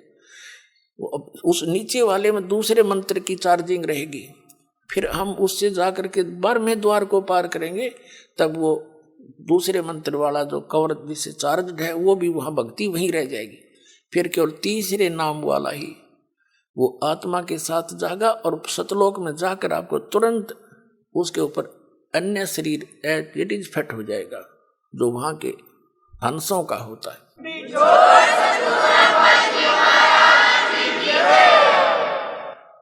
तो यहाँ क्या बताया है? परमात्मा पाने के लिए हमने फार्मूले जो गुरु बता रखे हैं भगवान ने, उनको अपना के चलना पड़ेगा। तो क्या बताते हैं कि कहे कबीर तुम चरण चित राखो जो सुई में डोरा रे। तो गुरु जी के प्रति आपकी धारणा ऐसे अभेद अटूट हो जानी चाहिए, आपकी श्रद्धा। तो प्रसंग चल रहा है कि सबसे पहले उसने बताया कि आधीनी से उनसे प्रसन्न करना तत्वदर्शी संतों से। फिर वो तत्वदर्शी संत तुझे वो तत्व ज्ञान बताएंगे। फिर 7वें अध्याय के 29वें श्लोक में हम फिर आते हैं। इसमें कहा कि माम आश्रित है, मेरे पर आश्रित होकर इस ज्ञान जो मैं बता रहा हूँ इसने कोई सिरोधार्य कर ले, ऐसी प्रयत्न करके उस तत्वदर्शी संत को खोज लेता है। माम आश्रित है, मेरे पर आश्रित होकर जरा मरण मोक्षाए यतंती ते, यतंती ये, यानी जो जरा यानी बुढ़ापे थे और मरण माने मृत्यु से, मोक्ष माने छुटकारे के लिए ही यतंती वो प्रयत्न करते हैं। तो वो कौन है? ते ब्रह्म तत्विदु, वे उस तत्व ब्रह्म को जान चुके हैं और कृत्सनम अध्यात्म, पूरे अध्यात्म ज्ञान से परिचित है। कर्म च अखिलम, और सब कर्मों से परिचित है। क्या बताते हैं? सूक्ष्म वेद में भी कहा कि तुमने उस दरगह का मैल न देखा, धर्मराज के तिल तिल का लेखा। तुमने उस दरगह का महल नहीं देखा, तुमने उस धर्मराज के उस न्यायाधीश के दरबार का पता नहीं। वहां पर एक एक श्वास का भी लेखा है, तिल का भी हिसाब न्यारा न्यारा मिलेगा अपना। आपने सोच भी गंदी रखी है ना, वह भी लिखी पाओगी वहां पर। और आपने सोच भी किसी का भला सोचा भी है, कर नहीं पाए, वो भी आपका गुड अकाउंट में पाओगा।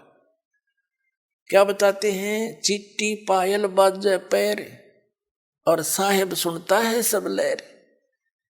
जैसे चिट्टी के कीड़ी के कोई घुंघरू बना के बांध है पहले तो घुंघरू के बनेगा, वह पायल बनेगी किसी बाल से भी पतली।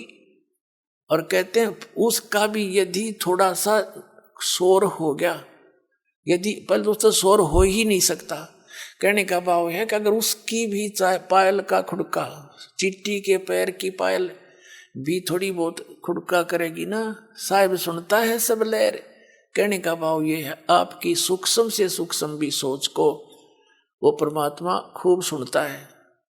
तो कहते हैं तुमने धर्मराज का, तुमने उस दरगाह का मैल नहीं देखा, धर्मराज के तिल तिल का लिखा। आपको सत्संग में बताया जाता है कभी अपनी नियत किसी के दूसरे के धन पे या पराई स्त्री पे भूल के सपने में भी नहीं करना।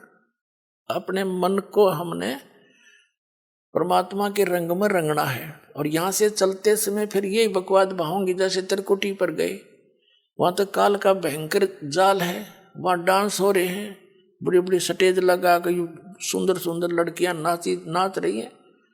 और आपकी जैसी वृत्ति यहाँ होगी, उड़े जा खड़े होगी नौकर का थाने, इतने वो परमात्मा जालेंगे काल गोदी पकड़ के, अरे ठोक देगा उड़े फिर ठा के स्वर्ग में, अंडे जी धक्के खांदे। ये कर्मता संग जन्म हो गया हमने करता ने। तो ये जैसा स्वभाव आप यहाँ बनाओगे ये आपके आगे काम आओगा। तो क्या बताते हैं, तो यहाँ बताया है कि जो वही व्यक्ति पार होगा जो पूरे अध्यात्म मार्ग से परिचित और तत्परम से परिचित। गीता अध्याय नंबर 8 के श्लोक नंबर 1 में अर्जुन ने प्रश्न किया कि किम तत्परम, किम अध्यात्म और किम कर्म पुरुषोत्तम। वो तत्परम क्या है, जो अध्यात्म मार्ग क्या है, अध्यात्म तो उसने बता दिया, तत्वदर्शी संतों के पास जाके समझ ले, वो बताएंगे। और तत्परम के बारे में 8वें अध्याय के 3 श्लोक में श्रीमद् भगवद गीता में कह रहा है गीता ज्ञानदाता कि वो परम अक्षर ब्रह्म है। इससे ये सिद्ध हो गया कि गीता ज्ञानदाता से अन्य है वो परम अक्षर ब्रह्म। और ये है वो तत्वदर्शी संत जो आपको कृत्स्नम अध्यात्म बतावेगा, यानी पूरा।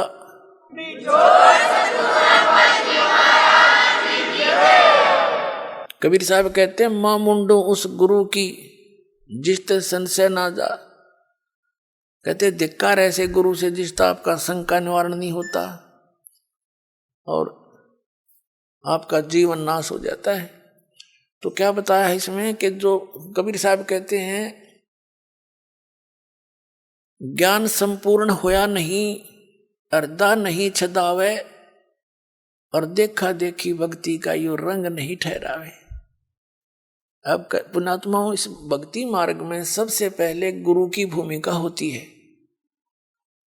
और कबीर साहब कहते हैं गुरु मानुष कर जानते ते नर कहिए अंध, ओवे दुखी संसार में आगे काल के फंद। गुरु को मानुष जोग ने और करे चरणामृत को पान, ते नर नरक में जाएंगे योग योग हो समान। यानी वैसे जैसे गुरुजी को आपने एज ए गॉड ट्रीट करना है। पुणात्माओं, जो परमात्मा स्वयं आए थे कबीर जी, तो उन्होंने भी अपनी झलक किसी को विशेष भगत को ही छोड़कर अन्य किसी को ये महसूस भी नहीं होने दिया कि वो स्वयं उतरे हैं।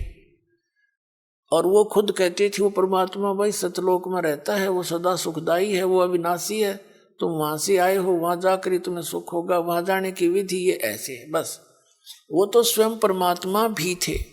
लेकिन गुरु अलग होता है, परमात्मा भिन्न होते हैं। गुरु तो केवल उस परमात्मा से मिलाने वाला आपको आपका एक मीडिया होता है, उस परमात्मा से मिलाने वाला होता है। परमात्मा अलग है, गुरु अलग है।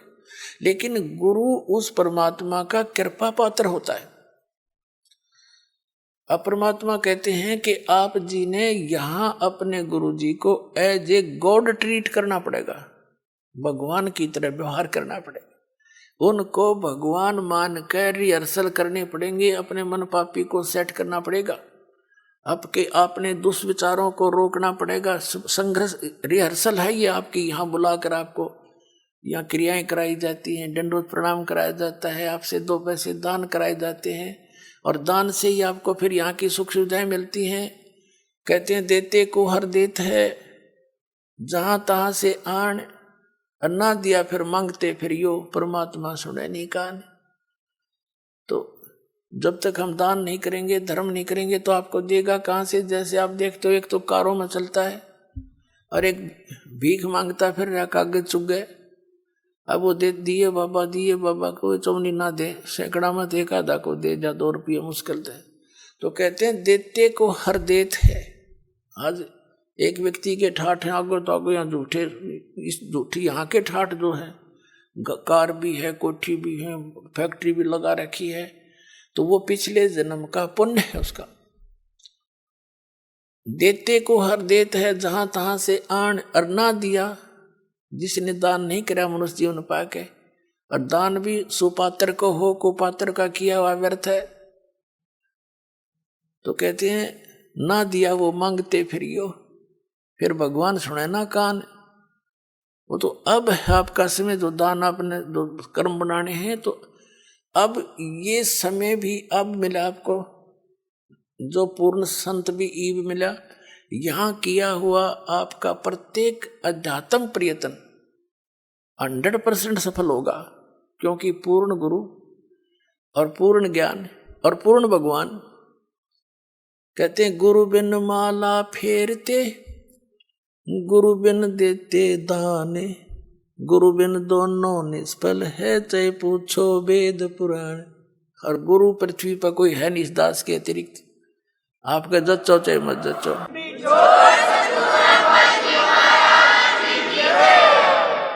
आपको यकीन हो या ना हो, ये सच्ची बात समझ लेना। बुद्धिमानों को तो यकीन हो ही चुका होगा, ये सारे दिखा दिए किसे गुरु थे। जिसको अध्यात्म ज्ञान नहीं वो टीचर किसा, जिसको अपने सिलेबस का ज्ञान नहीं वो अध्यापक कहाँ का। तो ये गुरु नहीं थे, इनके द्वारा इनको आधार मान के की हुए आध्यात्मिक क्रियाएं आपकी यूजलेस, क्योंकि वो शास्त्र विधि को त्याग कर मनमाना आचरण। तो शास्त्र अनुकूल साधना और अधिकारी इस दास को बनाया है। और अब चाहे पूरा विश्व आकर नाम ले लो, सारे पार हो जाएंगे, क्योंकि शब्द बहुत जबरदस्त शक्ति होती है। दास ने नाम दे दिया, आपने भक्ति करनी, मर्यादा में रहना, पार हो जाओगे। उसके लिए क्या बताते हैं? गुरु मानुष कर जानते ते नर कहिए अंध, ओए दुखी संसार में आग काल के फंद। जैसे इस दास के स्थान पर परमात्मा होते तो कैसे व्यवहार करते आप तो खैर आप ही जानो, लेकिन दास को पता है मैं क्या करता है। जब भी उनके सामने आता, आंखों में आंसू होते और उसके चेहरे की तरफ देखते रहते। अब उसके सामने ठीक है, अब तो हम as a Guru he deal करेंगे, अपना दुख भी रोवांगे। कहते हैं जय इब कै सतगुरु मिले, जय इब कै सतगुरु मिले, सब दुख आँखों रो, चरणों ऊपर शीस धरूं, कहूं जो कहनी हो। तो कहने का भाव ये है कि जैसे गुरु जी के सामने आप भगवान के पास जाते हो और आपसे गुरु जी क्या कहेगा कि भाई शराब नहीं पीना, चोरी नहीं करना, मर्यादा भंग मत करना, मर्यादा में रहना, भक्ति करना। और आप मेरे सामने आकर के झूठ बोल दोगे किसी भी पॉइंट के। भगवान के सामने आप जाते हो, झूठ बोल सकते हो? दास का तो कलेजा फट जा झूठ बोलती आना। तुम अपने आप सोच लो ना, आप किस व्यवहार करोगे मेरे साथ। जो इस दास के साथ आपका व्यवहार होगा वो भगवान के साथ माना जाएगा। दास भगवान नहीं है, लेकिन कबीर साहब कहते हैं गुरु को भगवान मानना पड़ेगा अपने। जैसे गणित के ऋण का एक प्रश्न होता है, उस प्रश्न को हल करने के लिए मूलधन ज्ञात करना होता है। वो मूलधन करोड़ों की संख्या में होता है, लेकिन वो मूलधन अज्ञात होता है। उस अज्ञात मूलधन, करोड़ों के मूलधन को प्राप्त करने के लिए, जानने के लिए, पाने के लिए मानना पड़ता है मूलधन 100 रुपये। वो 100 रुपये मूलधन नहीं होता, लेकिन उसको सपोज करे बिना वो मूलधन मिले नहीं जिसके लिए प्रयत्न हम करेंगे। तो हमारा मूलधन है कबीर साहब, लेकिन उस कबीर साहब को पाने के लिए आपने मानना पड़ेगा, मान लीजिए रामपाल कबीर साहब, एज ए ट्रीट नो करना पड़ेगा।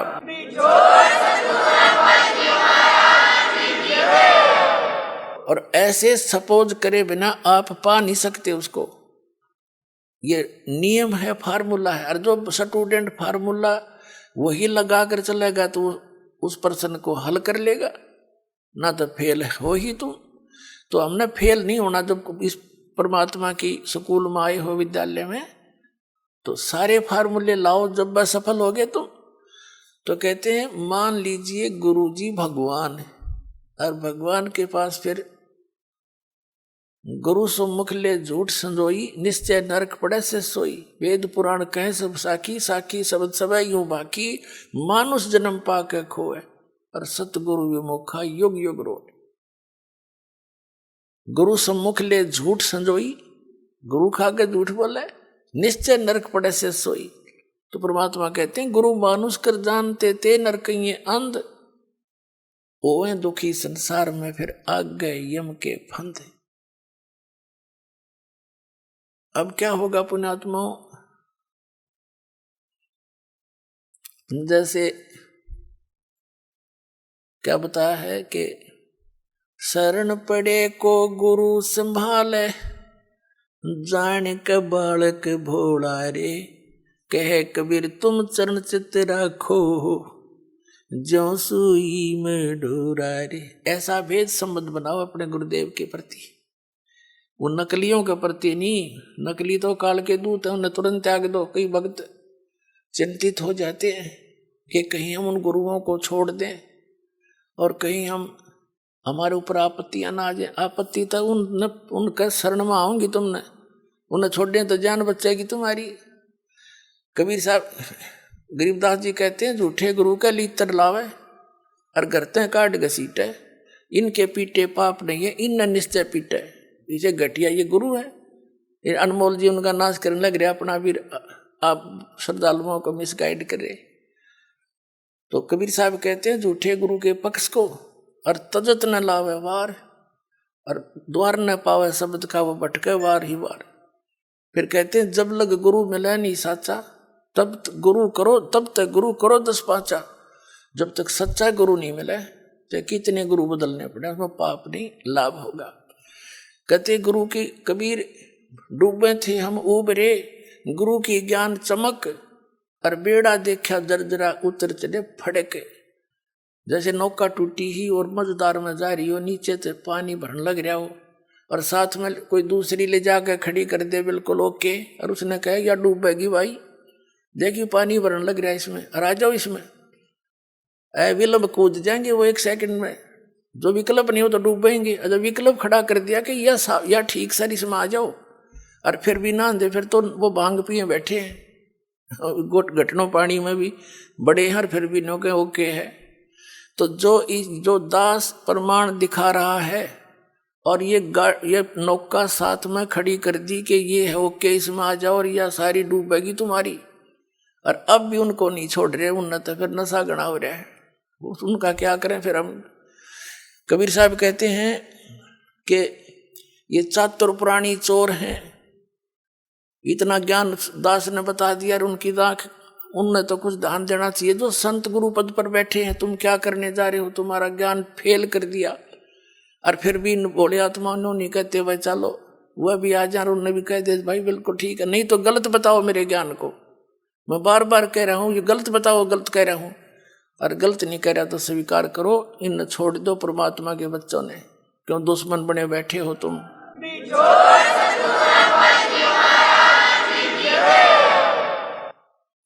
तो पुण्यात्माओं,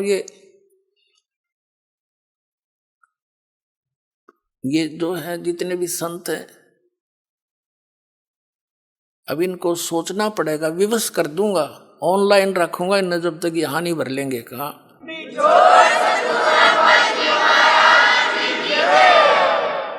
और क्योंकि ये भोले सरदार कबीर साहब कहते हैं चातुर प्राणी चोर हैं, जैसे मधु परमहंस हरिये न्यू कह बोला हमने आध्यात्मिक ज्ञान चर्चा ना करी। इससे सिद्ध है कि ये परमार्थी नहीं है। अगर ये संत होते तो रूपदास जी की तरह कह देते धर्मदास को कि बेटा जा अपना कल्याण करा ले, मेरे तो समझ में आती नहीं, और तुझे गुरु मिल गया है तो जा कल्याण करवा ले। तो उसने छोड़ दिया तो बोली आत्मा आ गया और कबीर साहब के चरणों में गिर गया। फिर तो पूछो मत, फिर तो सारी ये बात समझ में आ गई है, भगवान मेरा तो नाश हो जाता, मैं तो डूब गया था। बताया जीव कहाँ जाएंगे जो आपके शरण में नहीं आते।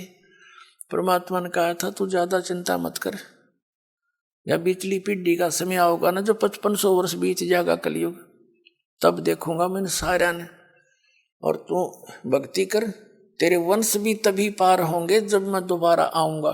अब परमात्मा ने आए तो दास भेज दिया पुण्यात्मा, 100 की 100 साची मान लेना। ये सब प्रमाण बताने लग रहे।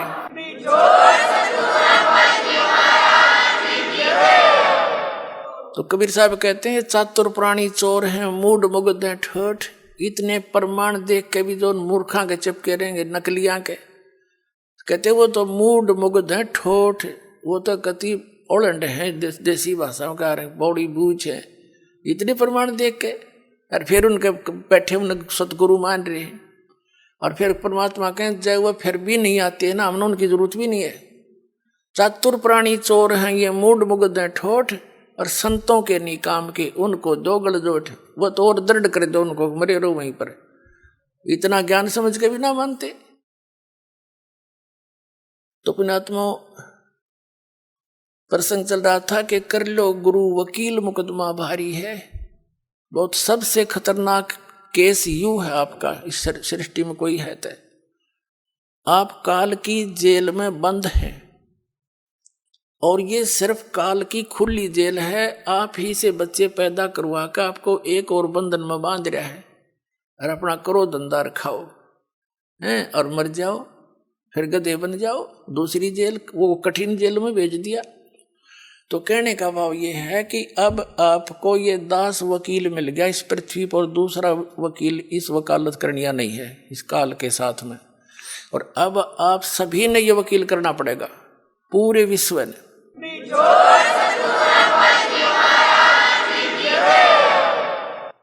और उसके लिए क्या बताया है आप जी, जैसे बताई दिया कि प्रथम मंत्र जो आपका जाप है आपके इन सभी कमलों के से बरी कराएगा आपको।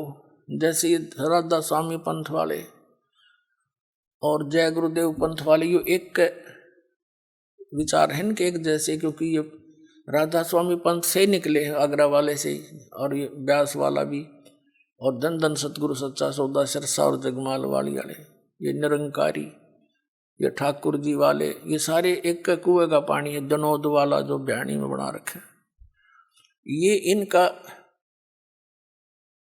ये क्या कहते हैं कि हमारे गुरु हम तो सीधे त्रिकुटी पर ध्यान लगाते हैं। त्रिकुटी पर हमने नीचे के इन कमलों की कोई आवश्यकता नहीं है।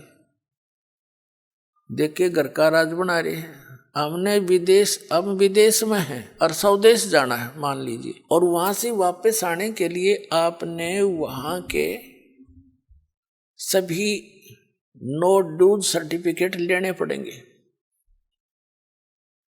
और तब आपका वापस आने का सारी क्लियरेंस होगी, तब आप वापस आ सकते हो। और आने के लिए फिर किराया भी चाहिए आपने। तो ये यहाँ हम जो रह रहे हैं, जैसे किसी ने टेलीफोन का कनेक्शन ले रखा था, बिजली का, पानी का, गैस का, धंधा ठीक होने ना होने के कारण वो सारे कट गए, उनके टैक्स दिए नहीं, तो दूने कंगाल हो गए। तो उस समय कोई ऐसा गारंटर चाहिए आपने जो सरकार से आपकी सुविधाएं चालू करवा दे, और फिर आपसे कहेगा कि आप अपनी कमाई करो और टैक्स भरो, तो बहुत अच्छी बात होगी।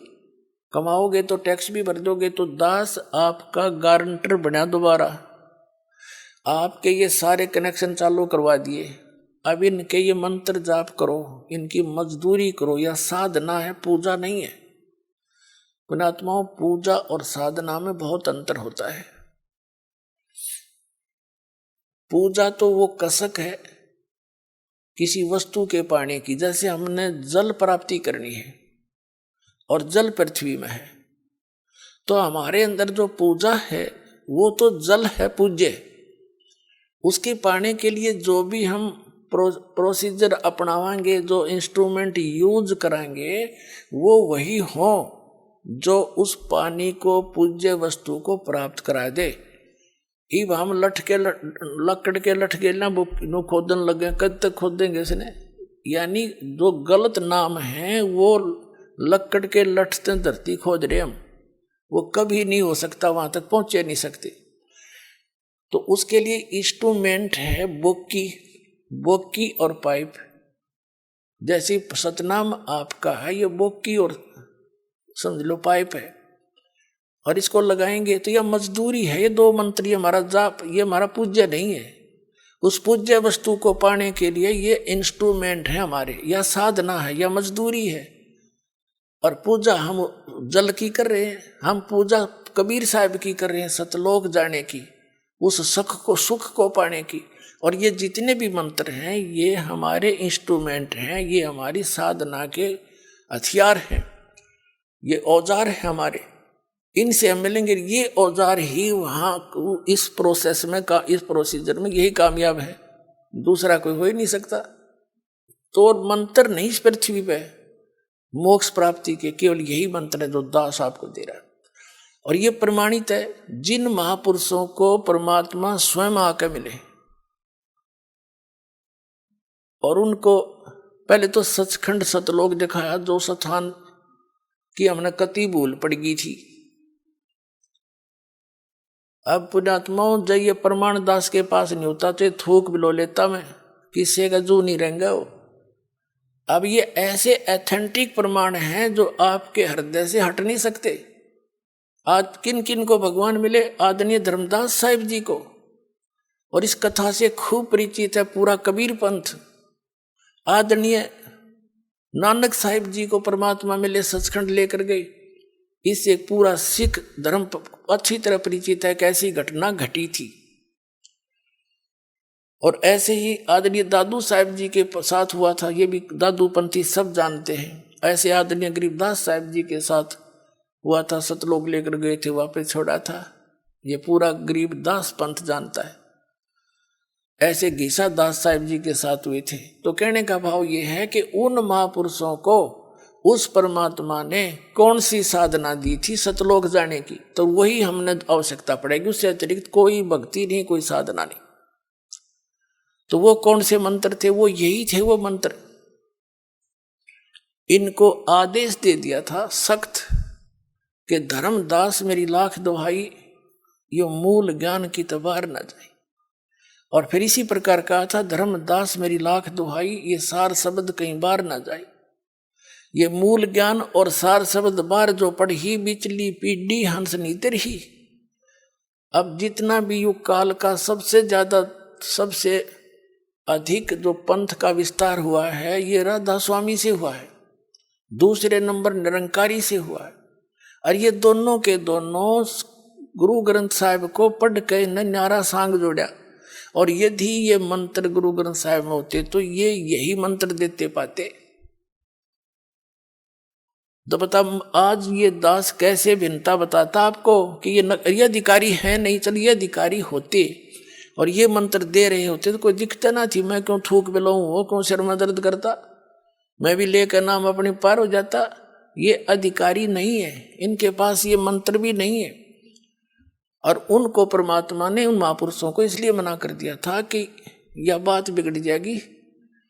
बीचली पीढ़ी में मेरा और काल का एक एग्रीमेंट हो रहा है कि कलयुग में कितने जीव ले जाना। तो परमात्मा ने पता था कि पिछली पीढ़ी में पहले तो शिक्षित करूंगा इन सबको। नहीं, पिछला इतिहास देख लो, हमारे दादे परदादे ने कोई पाड़ी जाया करता, कोई हाड़ी जाया करता, कोई कितना मजदूरी करके अपना टाइम पास कराया करते, उन्हें पढ़ने की आवश्यकता नहीं थी।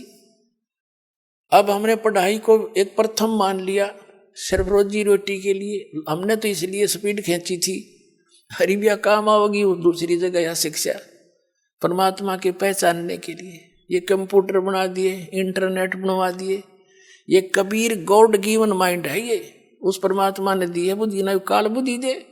ये तो पहले पिछला इतिहास देख लो, रथों में 4-4 5-5 गधे जोड़ कर ये खच्चर घोड़े और घसीटे अंडा करते, उसने सबसे बड़ी सवारी मान्या करते। वो कोई तरीका था, एक नोन बाजो वैरो लठम लट्ठा गेला। तो ये ऐसी बुद्धि कर रखी थी इसने हमारी, ये कबीर साहब ने दिया है ये सारी टेक्निक। और दी किस लिए? आप जी को घर बैठे संदेश देने के लिए। वो इतना दयालु है कि घर बैठे दे दूंगा अपने बच्चों को शिक्षा, और पहचान लेंगे पूरे विश्व में मेरा नाम होगा और सबका कल्याण होगा।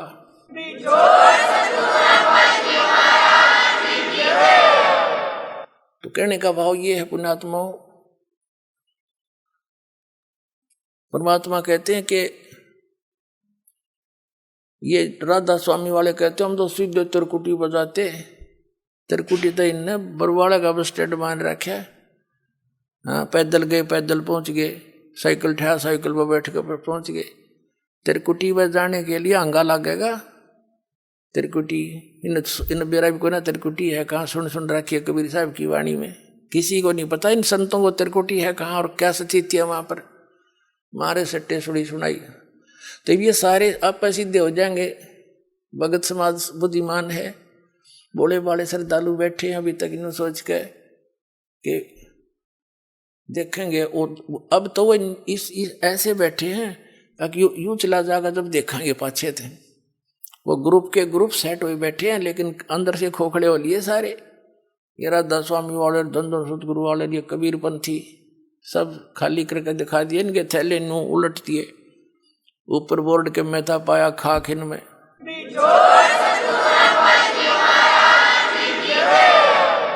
तो तिरकुटी पर जाने के लिए जैसे आपको बताया कि जैसे हमारा जल पूज्य है, पूजा हम जल की करते हैं, और ये नामों की साधना जो है ये तो इंस्ट्रूमेंट है अपने। तो 2 मंत्र का जो जाप है आपको, तो त्रिकुटी तक तो हम इनके जो पहले मंत्र में देते हैं ये यहाँ तक बड़ी आपको एडवांस करवा पाओगा परमात्मा। यहाँ तक तो रोड़ा ही नहीं है। ये आगे फंड करता है वहां जाकर त्रिकुटी पे। वहां पर 3 रास्ते हो जाते हैं। सामने वाला रास्ता इसने कति बंद कर रखा है। ये अध्यात्म मार्ग उल्टा चलता है। जैसे हम त्रिवेणी बोलते हैं, वहां पर इलाहाबाद में जो गंगा और जमुना मिलती है, और तीसरी कह नीचे सरस्वती है, और अध्यात्म मार्ग में उल्टा चलता है। वो वहां से 3 रास्ते हैं। बीच वाली जो है वहां इसने ब्रह्मरंध्र है, वो ब्रह्मरंध्र पे लोक ला रखा है वज्र का। और ये परमात्मा के सतनाम के 2 अक्षर के नाम से, और तीसरा जो मंत्र है आपका सार नाम से खुलते हैं। उसके बगैर वो खुल ही नहीं सकता। तो कहने का भाव ये है, त्रिकुटी पर जब आप पहुंच जाओगे, जैसा भाव आपका इस दास के प्रति यहाँ रिहर्सल के दौरान आपका होगा, तो वहां आप दास दिखेगा, आप वहीं पहुंचोगे। जिसमें जैसा स्वभाव होगा वहां आपके रिहर्सल वहां काम आ गया। और वहां बहुत से मेला भरा होगा, कोई कुछ कह रहा होगा, इसने के बेरा यू तो नू है, जैसे अब भी आप बहुत कुछ सुनते हो समाज में। तो वहां जाकर यदि तुम डगमगोगे, तारी बात बिगड़ जाएगी। तो यहाँ रिहर्सल इसलिए कराई जाती है, गुरु मानुष कर जानते ते नर कहिए अंध, होवे दुखी संसार में आगे काल के फंद। तो हम जैसे जल की प्राप्ति के लिए बोकी और पाइप प्रयोग कर रहे हैं, तो ये सतनाम जो है ये बोकी और पाइप समझ लो। अब सतनाम से भी मोक्ष नहीं,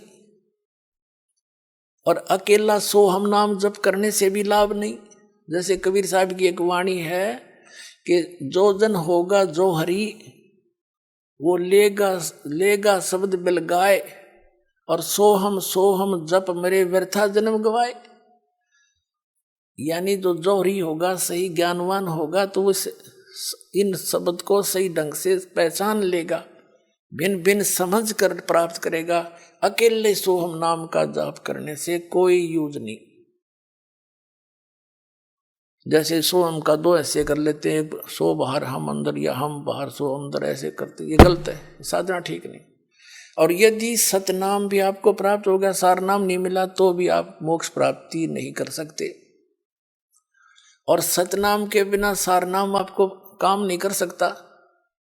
जैसे हैंडपंप लगा रहे हैं, पाइप तक पानी तक पाइप पहुंचगी, इस प्रोसीजर से पाइप बोकी और पाइप जल तक पहुंचगी, जल प्राप्त नहीं हुआ, उसके लिए हैंडपंप लगाना पड़ेगा, वो सार नाम है।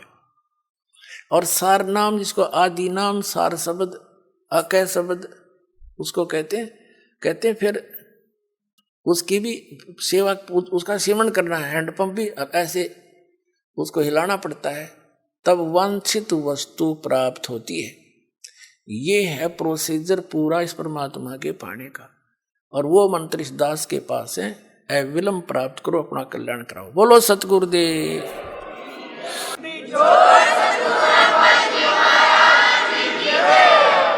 सत सही। आइए अब हम उन श्रद्धालुओं के अनुभव जानते हैं जो जगत गुरु तत्वदर्शी संत रामपाल जी महाराज जी से दीक्षा प्राप्त कर चुके हैं तथा उनके द्वारा बताए गए भक्ति मार्ग पर चल रहे हैं। जी नमस्कार। नमस्कार जी। जी क्या नाम है आपका? मेरा नाम सरिता वर्मा है। सरिता जी कहाँ से आई हो आप? मैं ग्वालियर मध्य प्रदेश से हूँ। संत रामपाल जी महाराज से नाम दीक्षा लेने से पहले आप क्या भक्ति साधना करते थे? जी संत रामपाल जी महाराज से जुड़ने से पहले नॉर्मली अपने हिंदू समाज में जो भी भक्ति होती है देवी देवताओं की, वही सब किया करते थे, सारे व्रत वगैरह, और मैं माता की भक्ति ज़्यादा करती थी।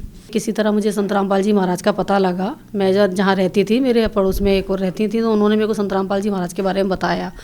2004 में मैंने संत रामपाल जी महाराज से दीक्षा ली, लेकिन किसी कारणवश मैं वहाँ से फरीदाबाद से मेरे को किसी कारणवश ग्वालियर शिफ्ट होना पड़ा और मेरा वहाँ आना जाना छूट गया और मैं नहीं जा पाई वहाँ पर।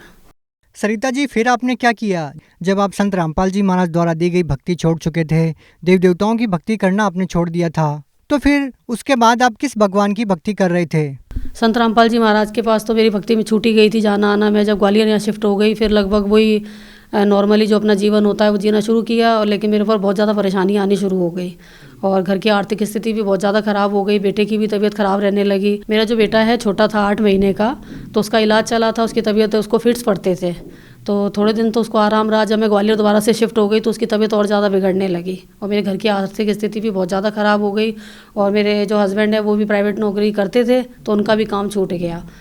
सरिता जी जैसे आपने बताया कि संत रामपाल जी महाराज द्वारा दी गई भक्ति साधना पहले ही आप छोड़ चुके थे और आपके जीवन में दुखों का पहाड़ ज्यों का त्यों टूटा हुआ था, तो हम आपसे ये जानना चाहेंगे कि फिर आपके जीवन में जो समस्याएं थी उनका समाधान कैसे हुआ? संत रामपाल जी महाराज के पास ऐसे जुड़ना हुआ, मैं ग्वालियर रहती थी, तो मेरे जो मम्मी पापा वगैरह हैं, मामा जी के बेटे के लिए लड़की देखने गए थे शिवपुरी गुना के पास।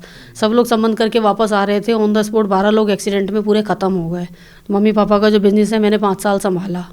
उसके बाद बस यही, मतलब नॉर्मली मैं अपना जीवन जीते जीते एक दिन ऐसे ही सोच रही थी कि ये क्या जीवन है, बस घर दुकान घर दुकान। परमात्मा ने मुझे फिर से प्रेरणा की, तो मेरा मन हुआ कि मैं संत रामपाल जी महाराज के पास दोबारा से जाना चाहती हूँ। तो मेरे जो हस्बैंड है वो दिल्ली रहते थे, जॉब करते थे, तो मैंने उनको फ़ोन किया कि मैं गुरुजी के पास आना चाहती हूँ। तब मैं दोबारा से संत रामपाल जी महाराज के पास सन 2013 में दोबारा से मैं पहुँची। मैंने वहाँ पे फिर नाम दीक्षा ली। सरिता जी हम आपसे ये जानना चाहेंगे कि जब आपने दोबारा संत रामपाल जी महाराज से नाम दीक्षा ली, क्या जो आपके जीवन में जो कठिनाइयाँ थी क्या उनका समाधान हुआ? जी हाँ, मेरे को बहुत राहत मिली।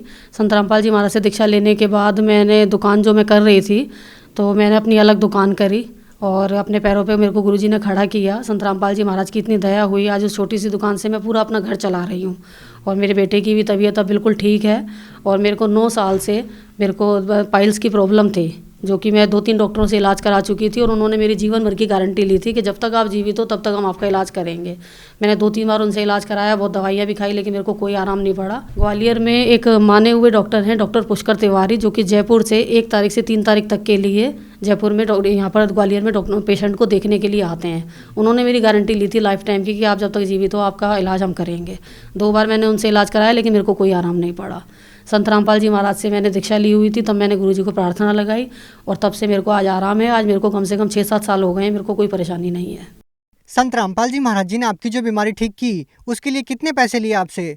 कोई पैसे नहीं लिए। सरिता जी, संत रामपाल जी महाराज के बारे में ये कहा जाता है कि वो बीमारी दूर करने के लिए, नशा छुड़वाने के लिए पैसे लेते हैं, तो आपसे कितने पैसे लिए संत रामपाल जी महाराज ने आपकी परेशानियों को ठीक करने के लिए? जी नहीं, ये बिल्कुल गलत है, ऐसा कुछ भी नहीं है। संत रामपाल जी महाराज शास्त्र प्रमाणित सतभक्ति विधि बताते हैं, जो कि मर्यादा में रहकर करने से सभी प्रकार के रोग कष्ट अपने आप सही हो जाते हैं। उनके मंत्रों में इतनी पावर है कि अगर मर्यादा में रहकर की जाए तो कैसी भी लाइलाज बीमारी हो वो जड़ से खत्म हो जाती है।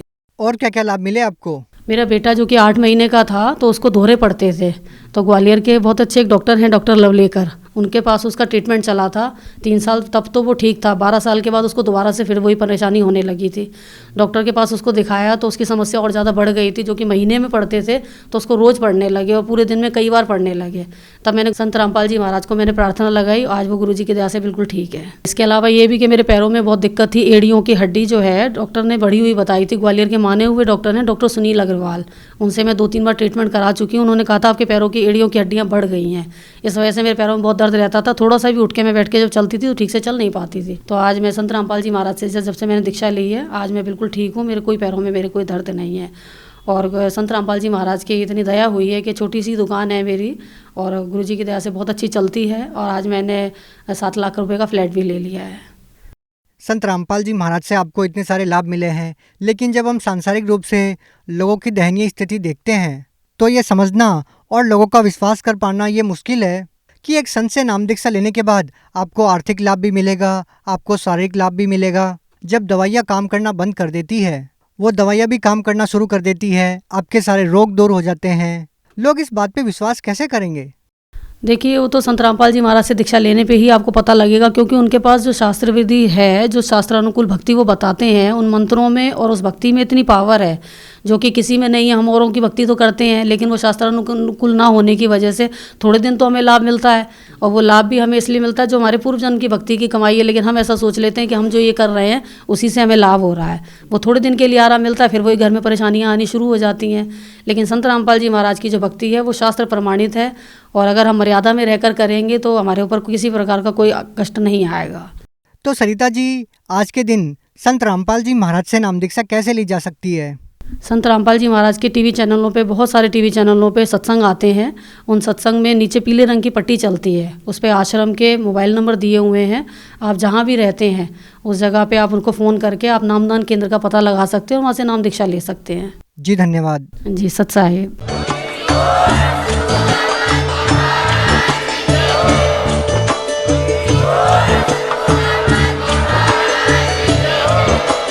आप सुन रहे थे जगत गुरु तत्वदर्शी संत रामपाल जी महाराज जी के मंगल प्रवचन। अधिक जानकारी के लिए विजिट कीजिए हमारी वेबसाइट www.jagatgururampalji.org। संत रामपाल जी महाराज जी के शुभ आशीर्वाद से पूरे विश्व भर में 500 से भी ज्यादा नाम दीक्षा केंद्र हैं, जिन पर संत रामपाल जी महाराज जी द्वारा ऑनलाइन निशुल्क नाम दीक्षा दी जा रही है। अपने नजदीकी नाम दीक्षा केंद्र का पता करने के लिए संपर्क करें 8222880541।